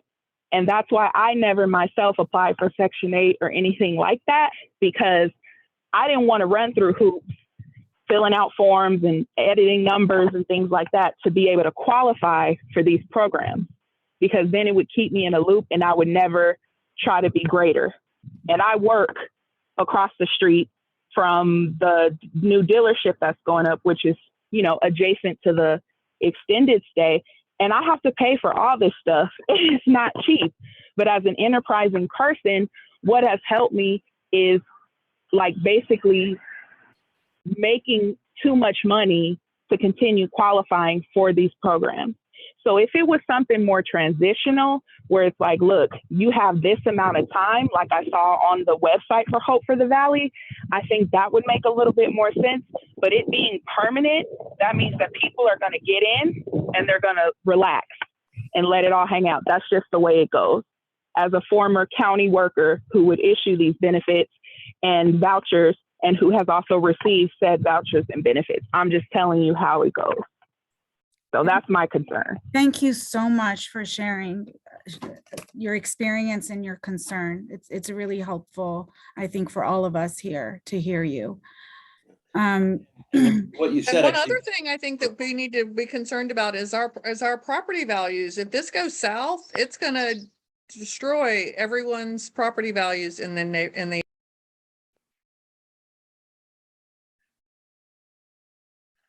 You muted, Leegi. Oh, sorry. I said this is going to destroy everybody's property values if this two projects go south. And, you know, no one's going to, you know, our property values are going to tank if this goes south. And Miss, I have, you know, teachers who are chatting to me who are truly concerned. And, you know, they're part of the reason I really wanted to hold this meeting at a time where teachers could attend is because, you know, some of us are maybe here. I mean, I have 3 children, so I've been at Taft for a long time, but, you know, some of us who maybe have 1 child, we're at Taft for 4 years, right? But our teachers are there for a much, much longer time. So that is why I really wanted them to be here and express their concerns to you, because this impacts them even more than it impacts the parents. So, you know, we have teachers who've been at Taft for years and years, you know, 20 years. I think when my oldest son started, there was still, what am I saying? Dr. Burchin, who was teaching at Taft when my son started and he was in his program, was a teacher at Taft when I was a student at Taft, and I am not a spring chicken. So we're talking about, teachers who are there for 30, 40 years, and this impacts them. So they need to have a say in what happens. They have a right to have concerns. So we do want to be heard. So I have one other question. This is, it's a school, so there's a safe school zone, right? What about the belongings of these individuals moving into these spaces? What if they have, weapons? Are there lockers for them to check this stuff into? It is a safe school zone, so weapons and drugs and all of that are not allowed. And I understand they're not allowed to use drugs within the space, but what if they possess certain items? Is there going to be storage? Where's the storage going to be? So, and it is against the law to store things within a safe school zone. So how do you respond to that? I don't know the specific, all the specifics about the safe school zone. So I would just need more information on that. It is my understanding that Hope of the Valley does provide storage for anything that is not allowed on site. And the Hope of the Valley, on the cabins, for example, they have storage, but you're not allowed to store things that are not legal. So if you're not allowed to have something, you're not allowed to store it. But they store things that you can't bring in, like a sharp object or something like that. Or, they could have alcohol that they can store. It's legal to have it, possess it, but they may not be allowed to bring it into the cabin communities, for example. So that's where the penal code is 626. So I think it's, advisable to take a look at that as well. Well, and none of this is going to undo any current law. So, if there's state law that says you can't have anything in a particular area, you still can't have it. That law still remains. Like it's not going to undo any current laws. Certainly not a state law.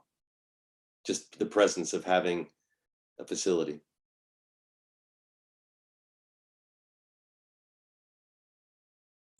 Do we have we addressed all the questions in the chat for everyone who's here? Please, it's okay to unmute and ask. It's not, we only have about 30 people left on the call. So if you have a question, please feel free to unmute. It is, go ahead. I just wanted to acknowledge the mom that spoke, who had been in some of these programs and also understood what it was like living near some of them. And I don't know if she's still on. I know she said she was at work, but first I just wanted to say congratulations for really coming so far. And it's really difficult to do that. I've also lived in some questionable neighborhoods when I was in college and that sort of thing. And I know it sounds great on paper and everything's going to be great and it's going to be a win-win, and it almost never is. And that's the problem. There will be the crime levels, the violence. It's just the statistics are just prove that. And I know it from personal experience. And I think that mom was really powerful because she's someone who benefited from the program, but also knew this is the downside. And I think everybody is for programs to help people. I understand nobody wants them in their neighborhood, but nobody especially wants it across, especially with no input from them, with their tax dollars being spending for it. Nobody wants it across from their children's high school or elementary school or the preschool that's on that same block. And it's great. It's hopeful. I hope it works out wonderfully and people are given an opportunity and everyone, and it's just a win-win. But the reality is it most likely will not be.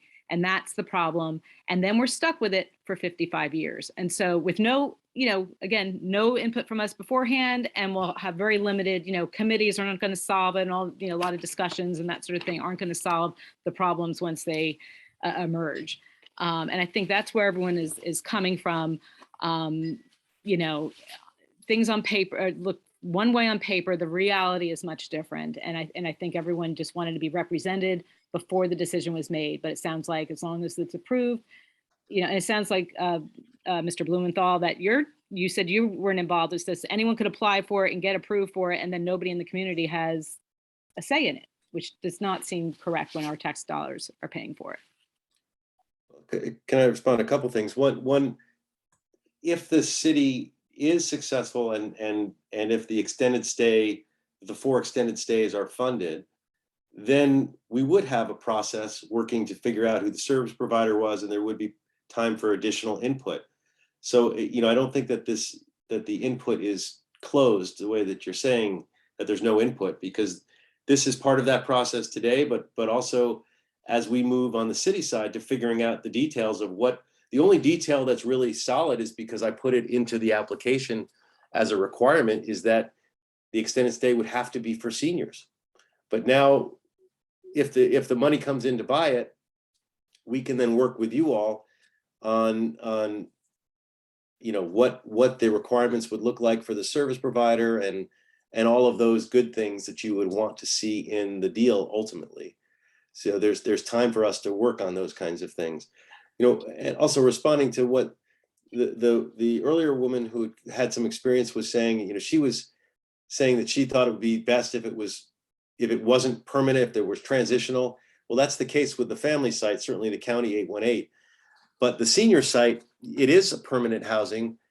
But again, it's not, you know, the situation she was describing where somebody comes in and then, you know, has their sister and all that come in. They're not allowed to have other people live with them at the senior site. We haven't seen that happen at the Winnetka Village or the other permanent supportive housing sites. Yeah, generally speaking, when a senior is taken in, they're not about to go get other jobs. They're usually at a point in their life where they're just trying to get by for the last years of their life. I mean, that's typically what the senior facilities tend to be. I sure hope 55 and up isn't just waiting to die, because I I'm didn't say almost waiting. there. I wouldn't say waiting today. Hey, I'm already there. You know, and I was pissed when I got my AARP card when I turned 50. You know, and I'm turning double nickels this year. So I get that. Can but they have visitors at at either I location? don't believe the family site allows visitors. That what Ken was talking about. What about the senior site? The senior site, it's a good question. I think there is some accommodation, like you can have someone come to the community room and visit, but there are rules. You can't have overnight visitors and that kind of thing. How does that get monitored? There's a service provider that would set the house rules. And you know, that's something, again, as we choose a service provider and as we set those conditions, we can look at. But I mean, it's obviously, But again, you know, like setting house rules is one thing, enforcing them is another. I'm just wondering who monitors it and how does that work? it's, you know, ultimately it's in the lease. So when you have permanent supportive housing, each of those folks who is privileged enough to get one of those units has to sign a lease. And there's conditions in that lease. And if you violate those conditions, you can lose your housing. And it's such a privilege to have it. People don't want to lose that housing. Yes, I quite understand the whole, this is Darlene, sorry. I quite understand the whole argument about their rules on the premise where they are staying. So if they're not having guests there, they're going to meet their guests in the neighborhood, meaning places around Taft. Exactly. And I think that's where the concern is, because our kids get out of school, they walk across the street to Chick-fil-A, or they go to Ralph's. They tend to linger, for lack of a better word, around the neighborhood. And this is going to be the same place where your additional senior individuals, and I'm not saying that all of them have shady backgrounds, but some might. And there's that concern for parents of girls, more so than, say, the boys. But you have ninth graders, and they look very, very young to me when they come to school at ninth grade. So who is monitoring all those, what happens outside of the apartment complexes? Well, certainly in the permanent supportive housing, I mean, you'll find, and I said, I visited the Winnetka Village. Even though you're saying, yeah, 55, you could be, you know, young and strong. Most of the people at these senior facilities are quite vulnerable folks. They are not folks that seem threatening. I mean, I said, I've walked through this they usually, if they're qualifying for permanent supportive housing, they have a lot of issues. They usually have a lot of health issues. Yes, they're allowed to go out and about, but that's generally not what they're doing. Compare that to what we have now. Again, you have those two hotels and you have all sorts of people going everywhere, going to Ralph's. And the folks who are currently in those hotels have been causing lots of issues, real issues that we know about. I know you said. But we you're not don't know limiting- about them. Like I said, they're inside, they're indoors. They're not limiting themselves to We're good being with the in the way they are. Why hotel. can't we just leave it the way it is? We're good. We're happy with it. Well, what I'm saying, you may say that there's no incidents. You yourself mentioned the horrific murder that was just happened at the extended stay.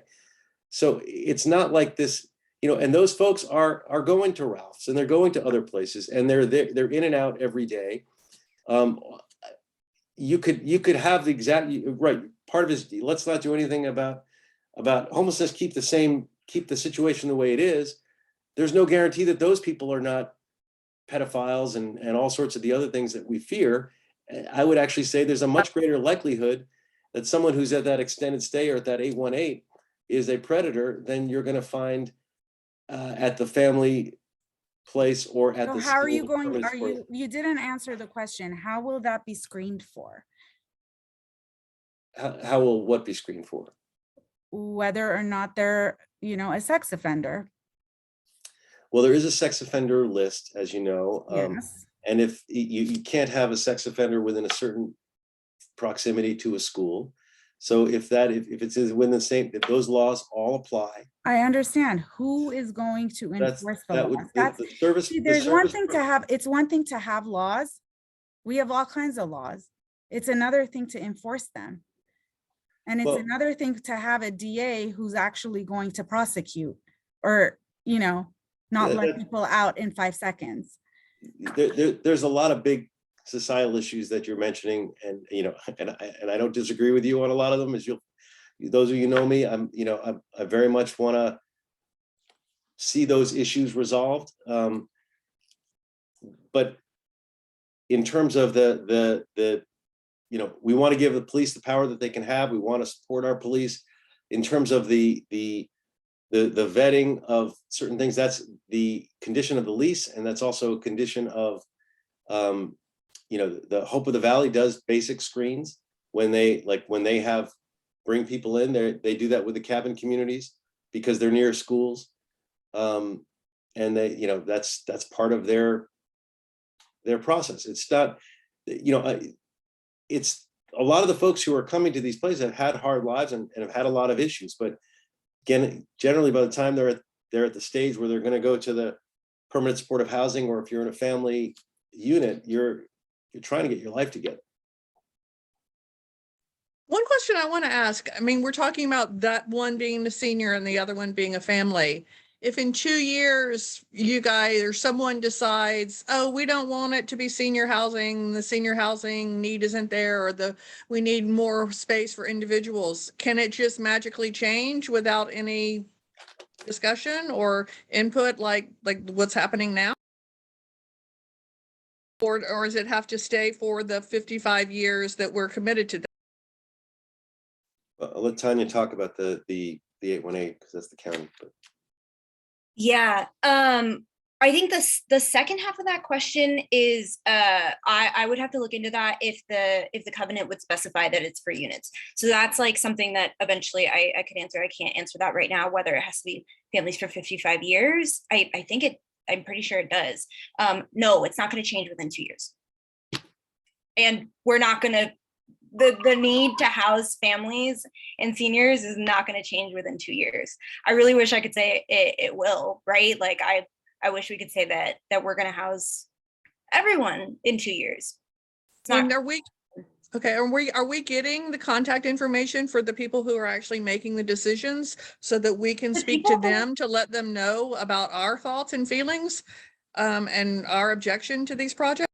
I don't know a specific person. On the notice for funding availability, there's the name of the director, right? Or like the budget person. So, I can find you the email for those folks, but like that's not, that's what we're here for. I mean, we're here and we're trying to give the community an opportunity to have a say in perpetuity, right? Like these opportunities to say that there's going to be a committee that meets regularly to hear your concerns throughout the life of the project. That's as close as you can get to the community. Someone in Sacramento can take your comment, but what will they know about Woodland Hills? But you can always contact your state representatives, your assembly member, your state senator. Right. We want, we want the Andrews. contact information for the decision maker for these projects. And like I said, I have asked your office, Mr. Blumenfield, I've asked Sheila Kuehl's office, and both of your offices have actually said, I don't know.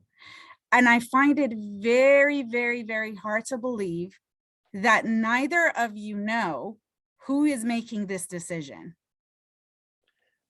The decision, you mean the decision by the state about, and I think Ken named the specific department at the state who's making the funding decision. HCD. You're right, HCD. Who at HCD, who is the contact person making the decision? That's what Liji's asking. And I've asked, and I've asked Jenny didn't know. Whoever I spoke with at Sheila Kuehl's office, they didn't know. How does nobody know? Well, it's it's the state real estate department and the city real estate department are applying for this grant. It's all public information. You can see the grant itself. You can see who it's written to and all that. And so that's clear. We're not really involved in that process, right? They applied for it. The city had to approve. In the case of the city, we had to approve the fact that the department is applying for these 9 grants. And we said, yes, go ahead and apply for these 9 grants. Then it comes back to the city if we get the grant to actually implement it. And at that point, we'll have the process. Of course, we could always say at the city level, thanks for the grant, but no thanks. That's up to us as a city. The state is not going to require that we do it. We're applying for a grant. They will either say that it meets their criteria for funding and they have enough funds for it and they will choose it, or they won't. If they do choose it, then it's up to us to put together a program and hire a service provider and use that money and yes, obey. I'm pretty sure we're all clear on that. We're all clear on the process. You've told us over and over again. What we're still not clear on is who is making the decision. Who do we contact to express our thoughts and feelings about this?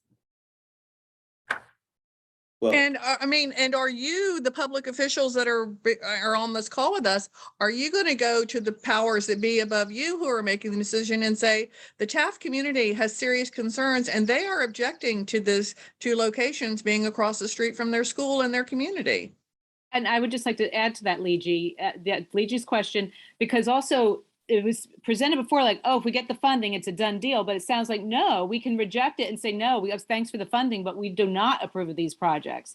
So who can make that decision? Well, I can speak in terms of the city. In terms of the city, we're applying for this grant.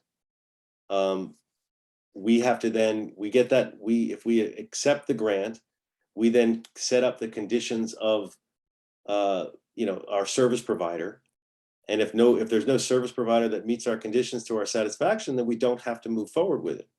So, Councilman, it sounds like you would have the power to say the Taft community, it does not want these, and we won't take the grant for these projects. I believe so. I mean, at this point, I do think that that at the end of the day, it will be a positive thing for our community. And, again, we've done a lot of these interventions and I always hear the concerns, especially as prior to something being put in place. And generally the fears prove to be unfounded. And I think that will be the case in this situation. I'm listening to you. I'm hearing you. I hear that there are folks on this call who they're very concerned and fearful and do not want this to be there. I've also heard from a ton of constituents saying that we need this and that they like the location and that they want to see housing for seniors. We have a lack of housing for seniors. So And I've had people in the immediate area have been complaining about the homelessness and wanting solutions for a long time. And I hear that too. You know, you say that you have a lot of people say, you're saying you have a lot of people saying that they want this, but you said this has been rushed and that you haven't really met with constituents that much. So who are these people who are saying they want it? And do they live in our neighborhood and have kids at Taft? I'm saying Or teach at Taft? We've gotten letters and calls both for this and against this in the last few weeks. It hasn't been, but for months and years before that, we've had people desperately saying, we want something. We want, get the people off the streets, find solutions, be proactive. Don't help us create solutions to get people off the streets, deal with the legal problem of the fact that we don't have solutions, which is one of the reasons why we can't get the people off the streets. We have had parents from Taft who have been supportive. We've also had parents from Taft who are not supportive. And I get that. And I'm hearing the parents on this call, and I hear the concerns that are being raised, and I want to address, for me, it's not just a yes, no, it's trying to address the real. But you understand that this meeting, this was open to all Taft parents and teachers, not just people who are against this. So I haven't heard one person, please, if you're in favor of this, voice your opinion, because everybody's voice matters. Yeah, this is the parent that has spoken from experience of being a part of these programs, and I've been listening still throughout the time, even though I am at work. And I just want to say a couple of things that are important. I believe maybe this didn't reach properly enough, so I'm going to stress it better this time.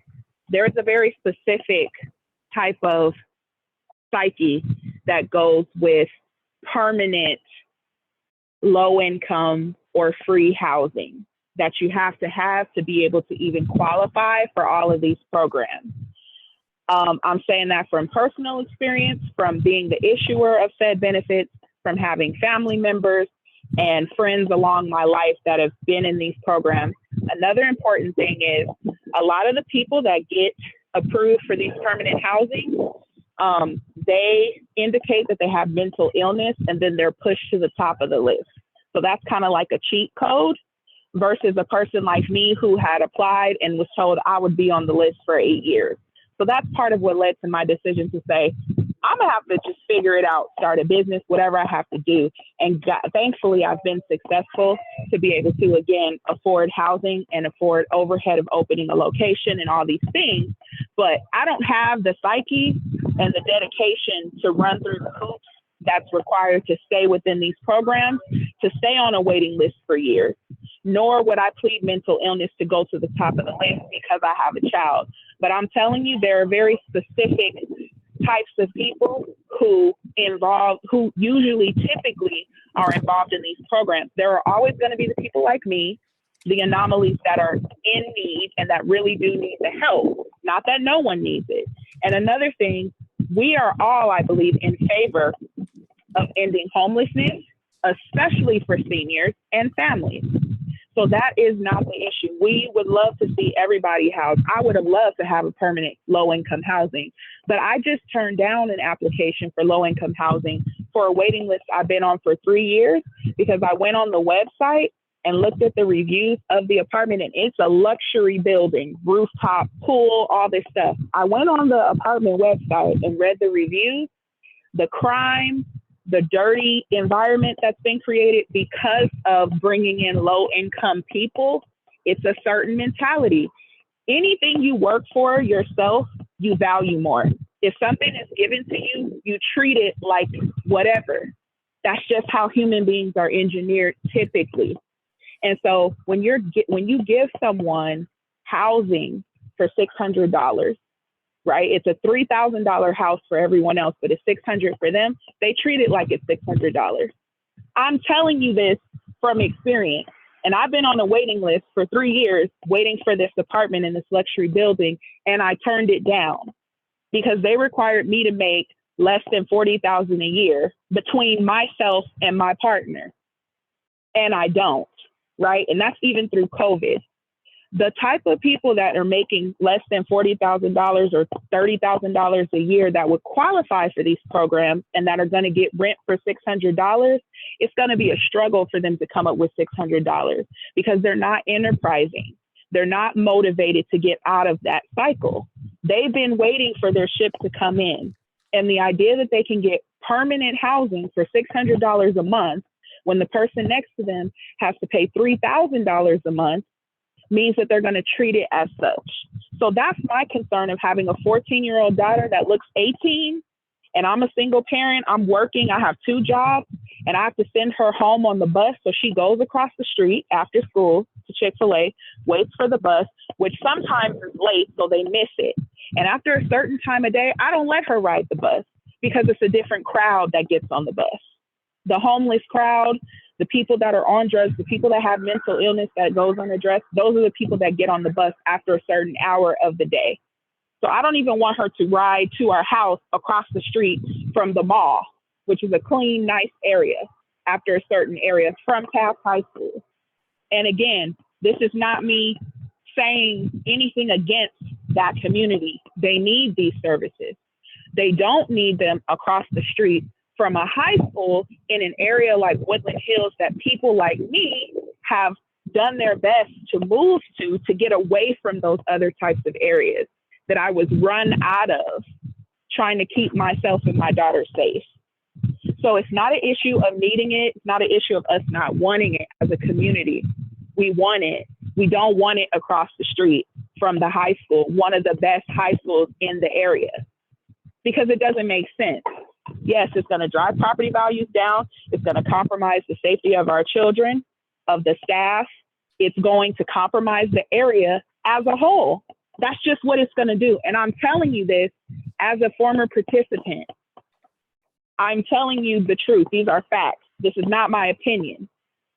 So I don't know if anybody else on the call has ever come up under that or lived in these situations or witnessed it firsthand, but these are the types of opinions that should have been consulted prior to accepting a grant and enforcing it and then telling us on the back end, well, this is just what it is, and hopefully we can contest it as the city. So as everybody else has said, we need the information for who do we get in touch with the city where we can repeat this phone call and make sure that when the grant comes through, that we're able to say, we are so excited about this grant. Let's look at an alternative location. That's really the only conversation that we need to have at this point. We have made it clear this location is not a good location for what the situation is, which is permanent housing. If it was transitional with a timestamp on it, it would motivate people to do what they have to do within that time frame and get the hell on with their lives.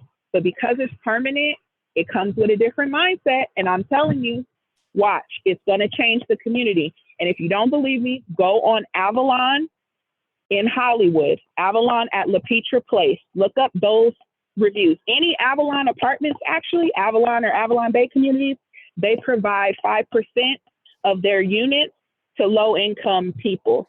And typically, the crime in those areas, Simi Valley is another one, the crime in those areas that begins to filter in because of that community coming in overshadows all whatever the amenities or whatever the benefits would be. And the community goes completely downhill. People have to move away and things like that. So that's the last thing I'm going to say. I really hope that this can get resolved. And I really hope that homelessness can end. And for seniors, I don't have a problem with it, but I'm just letting you know, the only people who get immediate permanent housing are those who have indicated that they have mental illness or some type of disability. They get pushed to the top of the list. So we are definitely going to have those residents there first and foremost, before we have people that are just trying to get on their feet. That's an idealistic view of what this is, and that's not the truth of how it works. Just to respond to two things you said, which maybe there's a misunderstanding. You said you don't have a problem with seniors, and that's all we're talking about in terms of the permanent housing. Seniors who are on a fixed income, not the kinds of people that you're talking about who are just not, choosing not to work. And then the other facility is exactly what you suggested, which is it's temporary. It's not when you're talking about the families and the folks who are not seniors, you're talking about facilities that are time limited, temporary, and intended for short term to get somebody to that next level.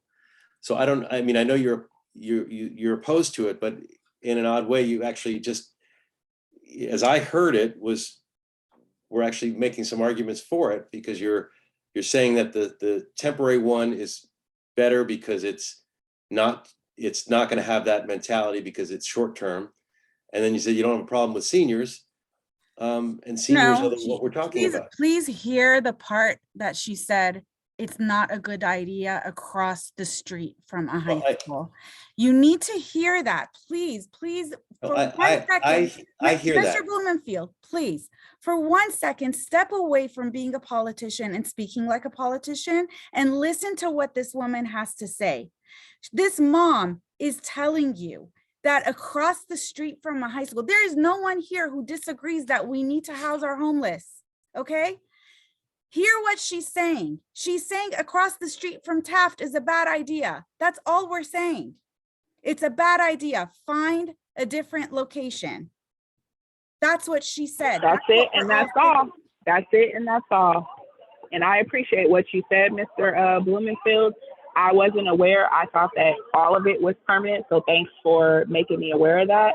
Then yes, that's a great idea. Again, there's nothing about this that's a good idea across the street from a high school with 9th graders who are as young as 13, which is the age my daughter was when she started high school. She's now 14. Okay. And these kids look like they're 21 now. So I'm just letting you know, from being in these environments, that's why I got out of them, because it wasn't safe. Thank you so much for your time. Sorry, I'm in work, so it's And I loud. do Sorry about think, that. thank you, everyone. I do think we need to wrap it up. I know that thank you for dedicating so much time to us, Mr. Blumenfield. It was really great to have this discussion, but it has to be eye-opening. It has to be. Please don't just, pay lip service to this. Please hear what our community is saying and understand that everyone who was on this call today were parents and teachers. We purposely set it up in a way that outsiders couldn't come.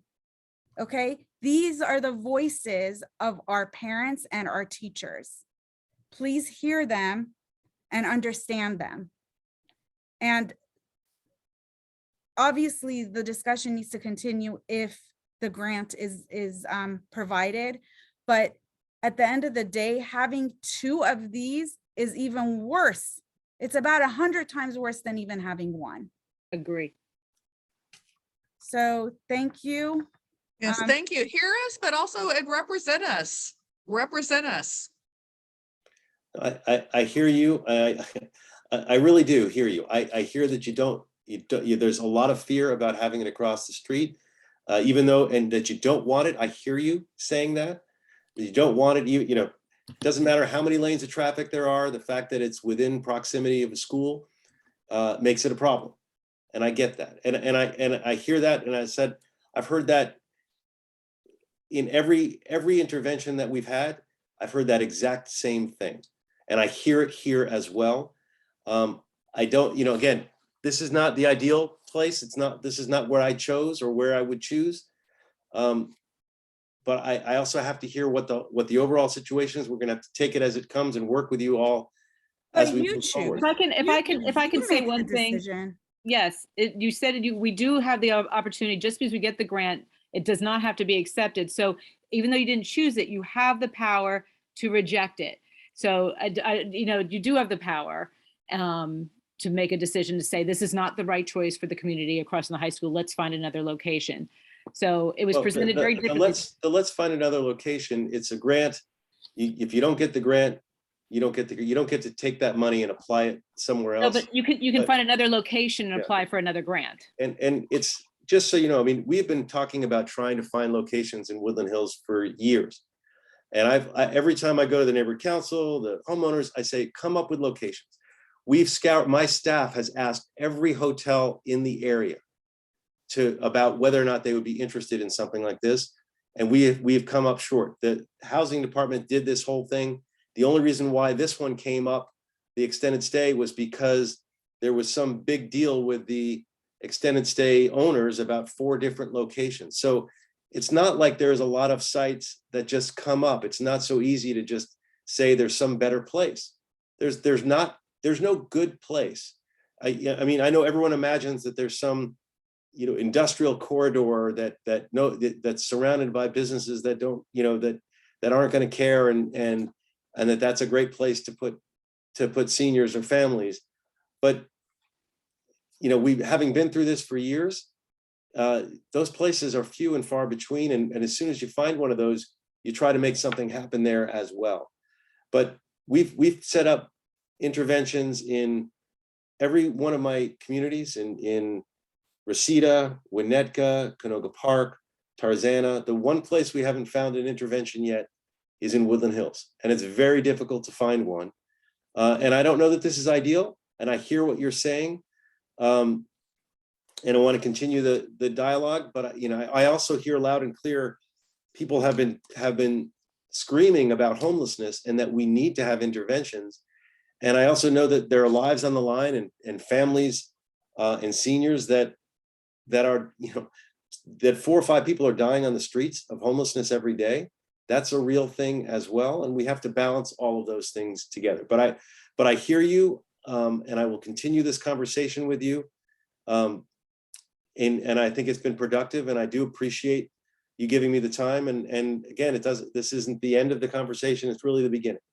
So may I ask, before any final, whether the grant is accepted or not, can we also have another community discussion and really? I will continue to have discussions with you, and also I've been having discussions with all sorts of, community groups, and I'm always, I don't think I've ever said no to a discussion with community members. And certainly Taft community is one that I care deeply about, and am always open to having discussions with. I appreciate, I'm so sorry I keep speaking, but I just want to say that I'm actually hearing what's being said, and to cut through everything, what he's saying is they're going to do what they want to do. When they get the grant, they're going to apply it, and they're going to do it across the street. It's what we're saying is not impacting them.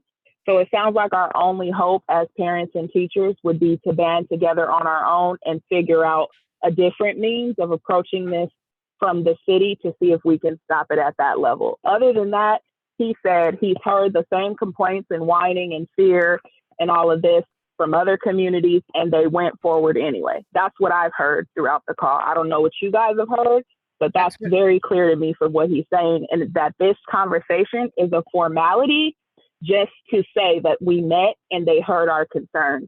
But when they get the grant, they're going to move full steam ahead. I'm sorry that's what you're hearing. Sorry, that's what you're hearing, but that's not what I'm saying, or certainly not what I'm intending. I really come here genuinely to hear your voices, to represent you, to understand the fears, and to let you know also the experiences that I've had on dealing with this, and letting you know that I'm hearing from a lot of different folks. But that is not diminishing what you're saying. This is not a formality. This is a true conversation and discussion. So if we put it to a vote to the community, would you listen to the community if everyone was against it? When you say a community vote, I mean, I hate to tell you, I mean, everybody defines community the way they want to define it. This is not something that's going Our Taft community. Our Taft the most affected. Well, the Taft community is one of the communities that's affected, but it's not the only community. Right. So the residents who live in their area as well. It's the I mean, this isn't something that's going to have a vote of an up or down. This is something that's going to be a process. And I'll continue to work with you on that process, but it's just, I understand, nobody wants to have anything near them. I get that. And I understand. That's listening to the community. That's what listening to the community is. If nobody in that community who is going to be most affected want it, then that's who you have to listen to. But I also hear the community saying that they want homeless interventions. They want to solve homelessness. Nobody's asking for the homeless to be across the street from the high school. Nobody is saying that's a good solution. No, nobody would ask for that. I understand that. So I just want to go back again to my question. So are you going to relay to whomever is making these decisions that the Taft No. community, when the high school across the street No, does not want this? We have to do that. We have to do that, and we will do Yeah, that. clearly. Okay. Yeah, we are going to do that. And you know, I mean, I just feel like these discussions are sort of a waste of time because it's sort of pointless. I'm with the other mom that yeah. the decision's already been made and this is just sort of like Yep. soothing us over and, making us feel heard, and then they're going to go and do whatever the heck they want. Well, I also hope Exactly. that this is about hearing what the problems are and trying to come up with solutions as well. So that if we do get the grant and we are going to put forward a service provider, that you're going to be part of that discussion of what needs to be on that contract to make you feel comfortable, to make you feel safe, to make it genuinely better. Nothing will make us feel safe or comfortable unless it's not across the street from the high school. Exactly. That's all we're saying. So moving forward, where else can we look at for a location? Canoga Park is a good location. That's across the way. There's high schools over there as well. So if it's an issue of housing, some of the kids that are in the high schools, hey, we can look at that. But it's very clear, like we're being very clear. There's nothing cloudy about what anybody is saying as parents. The high school is not happening for us. The folks in Canoga Park, they already have about 3 or 4 permanent supportive housing going up. They have the Bridge Home, which is not for seniors, but for single adults, right across from New Economics for Women and the school there. So I don't think it's, they're not going to want additional. We have the cabin community. We have the cabin community right in the residential neighborhood already. You do in Tarzana and in Exactly. Racine. That's what I mean. There are interventions that are going across.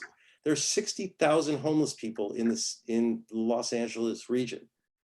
There's interventions going up everywhere. Yeah, because we keep attracting people from all over the country because of the policies here. That's the problem. Well, that's a bigger issue, and if you look at the homeless count, it's not quite as evident as that. Most of the homeless folks are as native as the non-homeless folks, but I understand that there are issues there. We need to deal with some of the insurance reasons why people come over, and there's a lot of issues, and I'm happy to talk to you and work with you on those issues. But every community in the city is having to stand up some sort of homeless intervention. Just sending everybody to Skid Row hasn't worked. We ended up with more people who are homeless and people living on our streets in Woodland Hills. Mr. Blumenfield, how many radio calls do you think the LAPD has had at that location at the Willows since it opened? And again, the Willows is an apples to oranges comparison. Doesn't matter. My point is, how many radio calls have they received? I could get the answer to you. I don't have that off the top of my head. I can answer it. I know because I've researched it. It's 60 to 80 calls since they opened. We can't have this across the street from our school. That's the bottom line. So in case you haven't heard us, how many radio calls? I just want to be super clear. Has the Winnetka Village had, which is permanent supportive housing for seniors? I don't know. Can you find out? Yeah, it's very few. It's compared to any regular apartment. Get us a number. Yeah. I can't believe that there's these kinds of housing things going in on the west side and the upper end communities of Brentwood, Santa Monica, the Palisades, Beverly Hills, Cheviot Hills, Westwood. Are they over there? Where are they going across the street from Pali High? They don't allow it. One of these extended stays that's being proposed is on the west side. Whereabouts? One of them's in Chatsworth, one of them's on the west side, and one of them West is. side where? Where on the west side? What community in the west side? Let me look it up. Trying to figure that out, but I don't remember. Yeah, because it's just like you're saying they're going everywhere across the city, but I mean, they're not in Brentwood, they're not in the Palisades. The state just approved one on Pico in West LA. Yeah, but they're not in Beverly Hills. They're not in Beverly Hills. They're not in Brentwood. They're not in the Palisades. They're not in Calabasas. Westwood. They're not in Calabasas. They're gonna, at the end of the day, we've got to put something in every community in the city of Los Angeles. So here, I just like to speak for the community. For many of us, I know like a lot of the citizens get, the rich people don't want it, people in their neighborhood, not my backyard. But a lot of us came from other neighborhoods. took years and years and years to save so that we can save and get in a house and a community that was safe there. I don't even like my kids riding their bikes, you know, when it gets dusk now. It's really a shame because we came, I have a long, long commute to work just so that they can have a community where it was safe for them and have like a suburban feel. More and more, you see the homeless coming up Reseda. Our car was stolen out of our driveway, and we're in a very nice part of town. There's a point where we're not raising everyone up; we're bringing all the areas down. I know people who do. I have the sons of my friend that live way out of the way, just like the mom on the phone, and he takes 3 buses to come to school at Taft, just to get out of his own neighborhood. Why are we trying to create an environment where we're just sort of bringing it down to everything, to everywhere else? This is a problem. My goal is to get people off the streets and try to improve our quality of life in our community. As you know, we had a lot of homeless people in the Winnetka underpass and all of our underpasses. It's because I've stood up these different interventions in the 3rd district that I've been able to get the people out of those areas and have been able to get the 4118 to apply there, because they weren't there. That's a new problem. That's a new, but 10 years ago when we moved here, that wasn't even an issue. This is the problem that rose up years ago. Homelessness has become a problem across the country, and particularly here in the city of Los Angeles over the last several years. Absolutely. It's not because we're putting in intervention sites, it's because we don't have places for people to go. But once you have a 55, they're ending up on the streets. Yeah, but they're coming from all over the country. So once you have areas where they're a permanent 55-year commitment on locations, we're going to attract even more people to the area.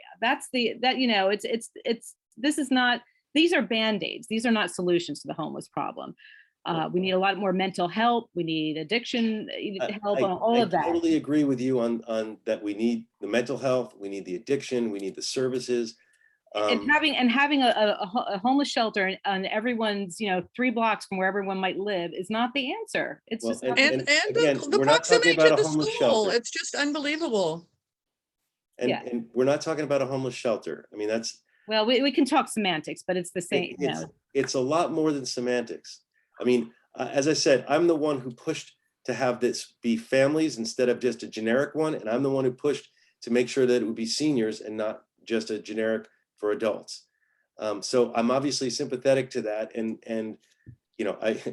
I'm not asking for a thank you for that, but I'm just saying, I get it. And that's one of the reasons I was pushing for that, is because I want to have the least impactful solution that we possibly can. And I've been a very strong advocate to make that happen here in Woodland Hills. But you think the least impactful solution is putting 2 homeless, whatever you want to call them, across the street from a high school where everyone moves to this community so they can send their kids to public schools? You guys, it's going to destroy the Taft community, the Taft school. Conversation on another time. We all have a hard out, and we've been going around for 90 minutes now. Okay. This is not the last conversation. We're gonna have more. And again, I've added my contact and my colleague Seth, who is the Woodland Hills deputy, email on this. And I thank you guys all for coming here. This is engaging, and again, we will continue to engage with everyone regardless of the outcome of the state, whether good or bad. We'll still communicate that with you guys, but we'll have a further discussion another point. And Farnaz, I really appreciate you setting this up. This is really great, and I look forward to talking to everyone. Again, my email and my colleague's email is on our chat, so keep it up for a couple of minutes, and then I will email Farnaz as well. Again, my email, my contact information, so she can send it over to everyone. Yeah, thank you, Jenny. Thank you, Mr. Blumenfield, for being here. Thank you, Tanya, for sticking around for as long as you all have. We do appreciate your time. And again, I think we're going to leave tonight just knowing sort of where we all stand, and that's okay. And we will have to come back together and, explore the concerns more if and when it does get approved. We have voiced our opinions, we've voiced our concerns, and that's all there is to it. So have a good night, everyone. Have a great weekend. And I look forward to hearing from you, Jenny, with the contact information and everything. Thank you all. Great. Thanks so much, everybody. Thank you. Take care. Good night. Thank you. Thanks, Farnaz. Thank you, Mr. Steiner. Thank you. Take care, everyone. All right, have a good weekend. Have a good weekend. Bye. Bye, Lee G. Mr. Steiner's never going to want to go up against me or you ever, is he? Bye. Bye. Goodbye.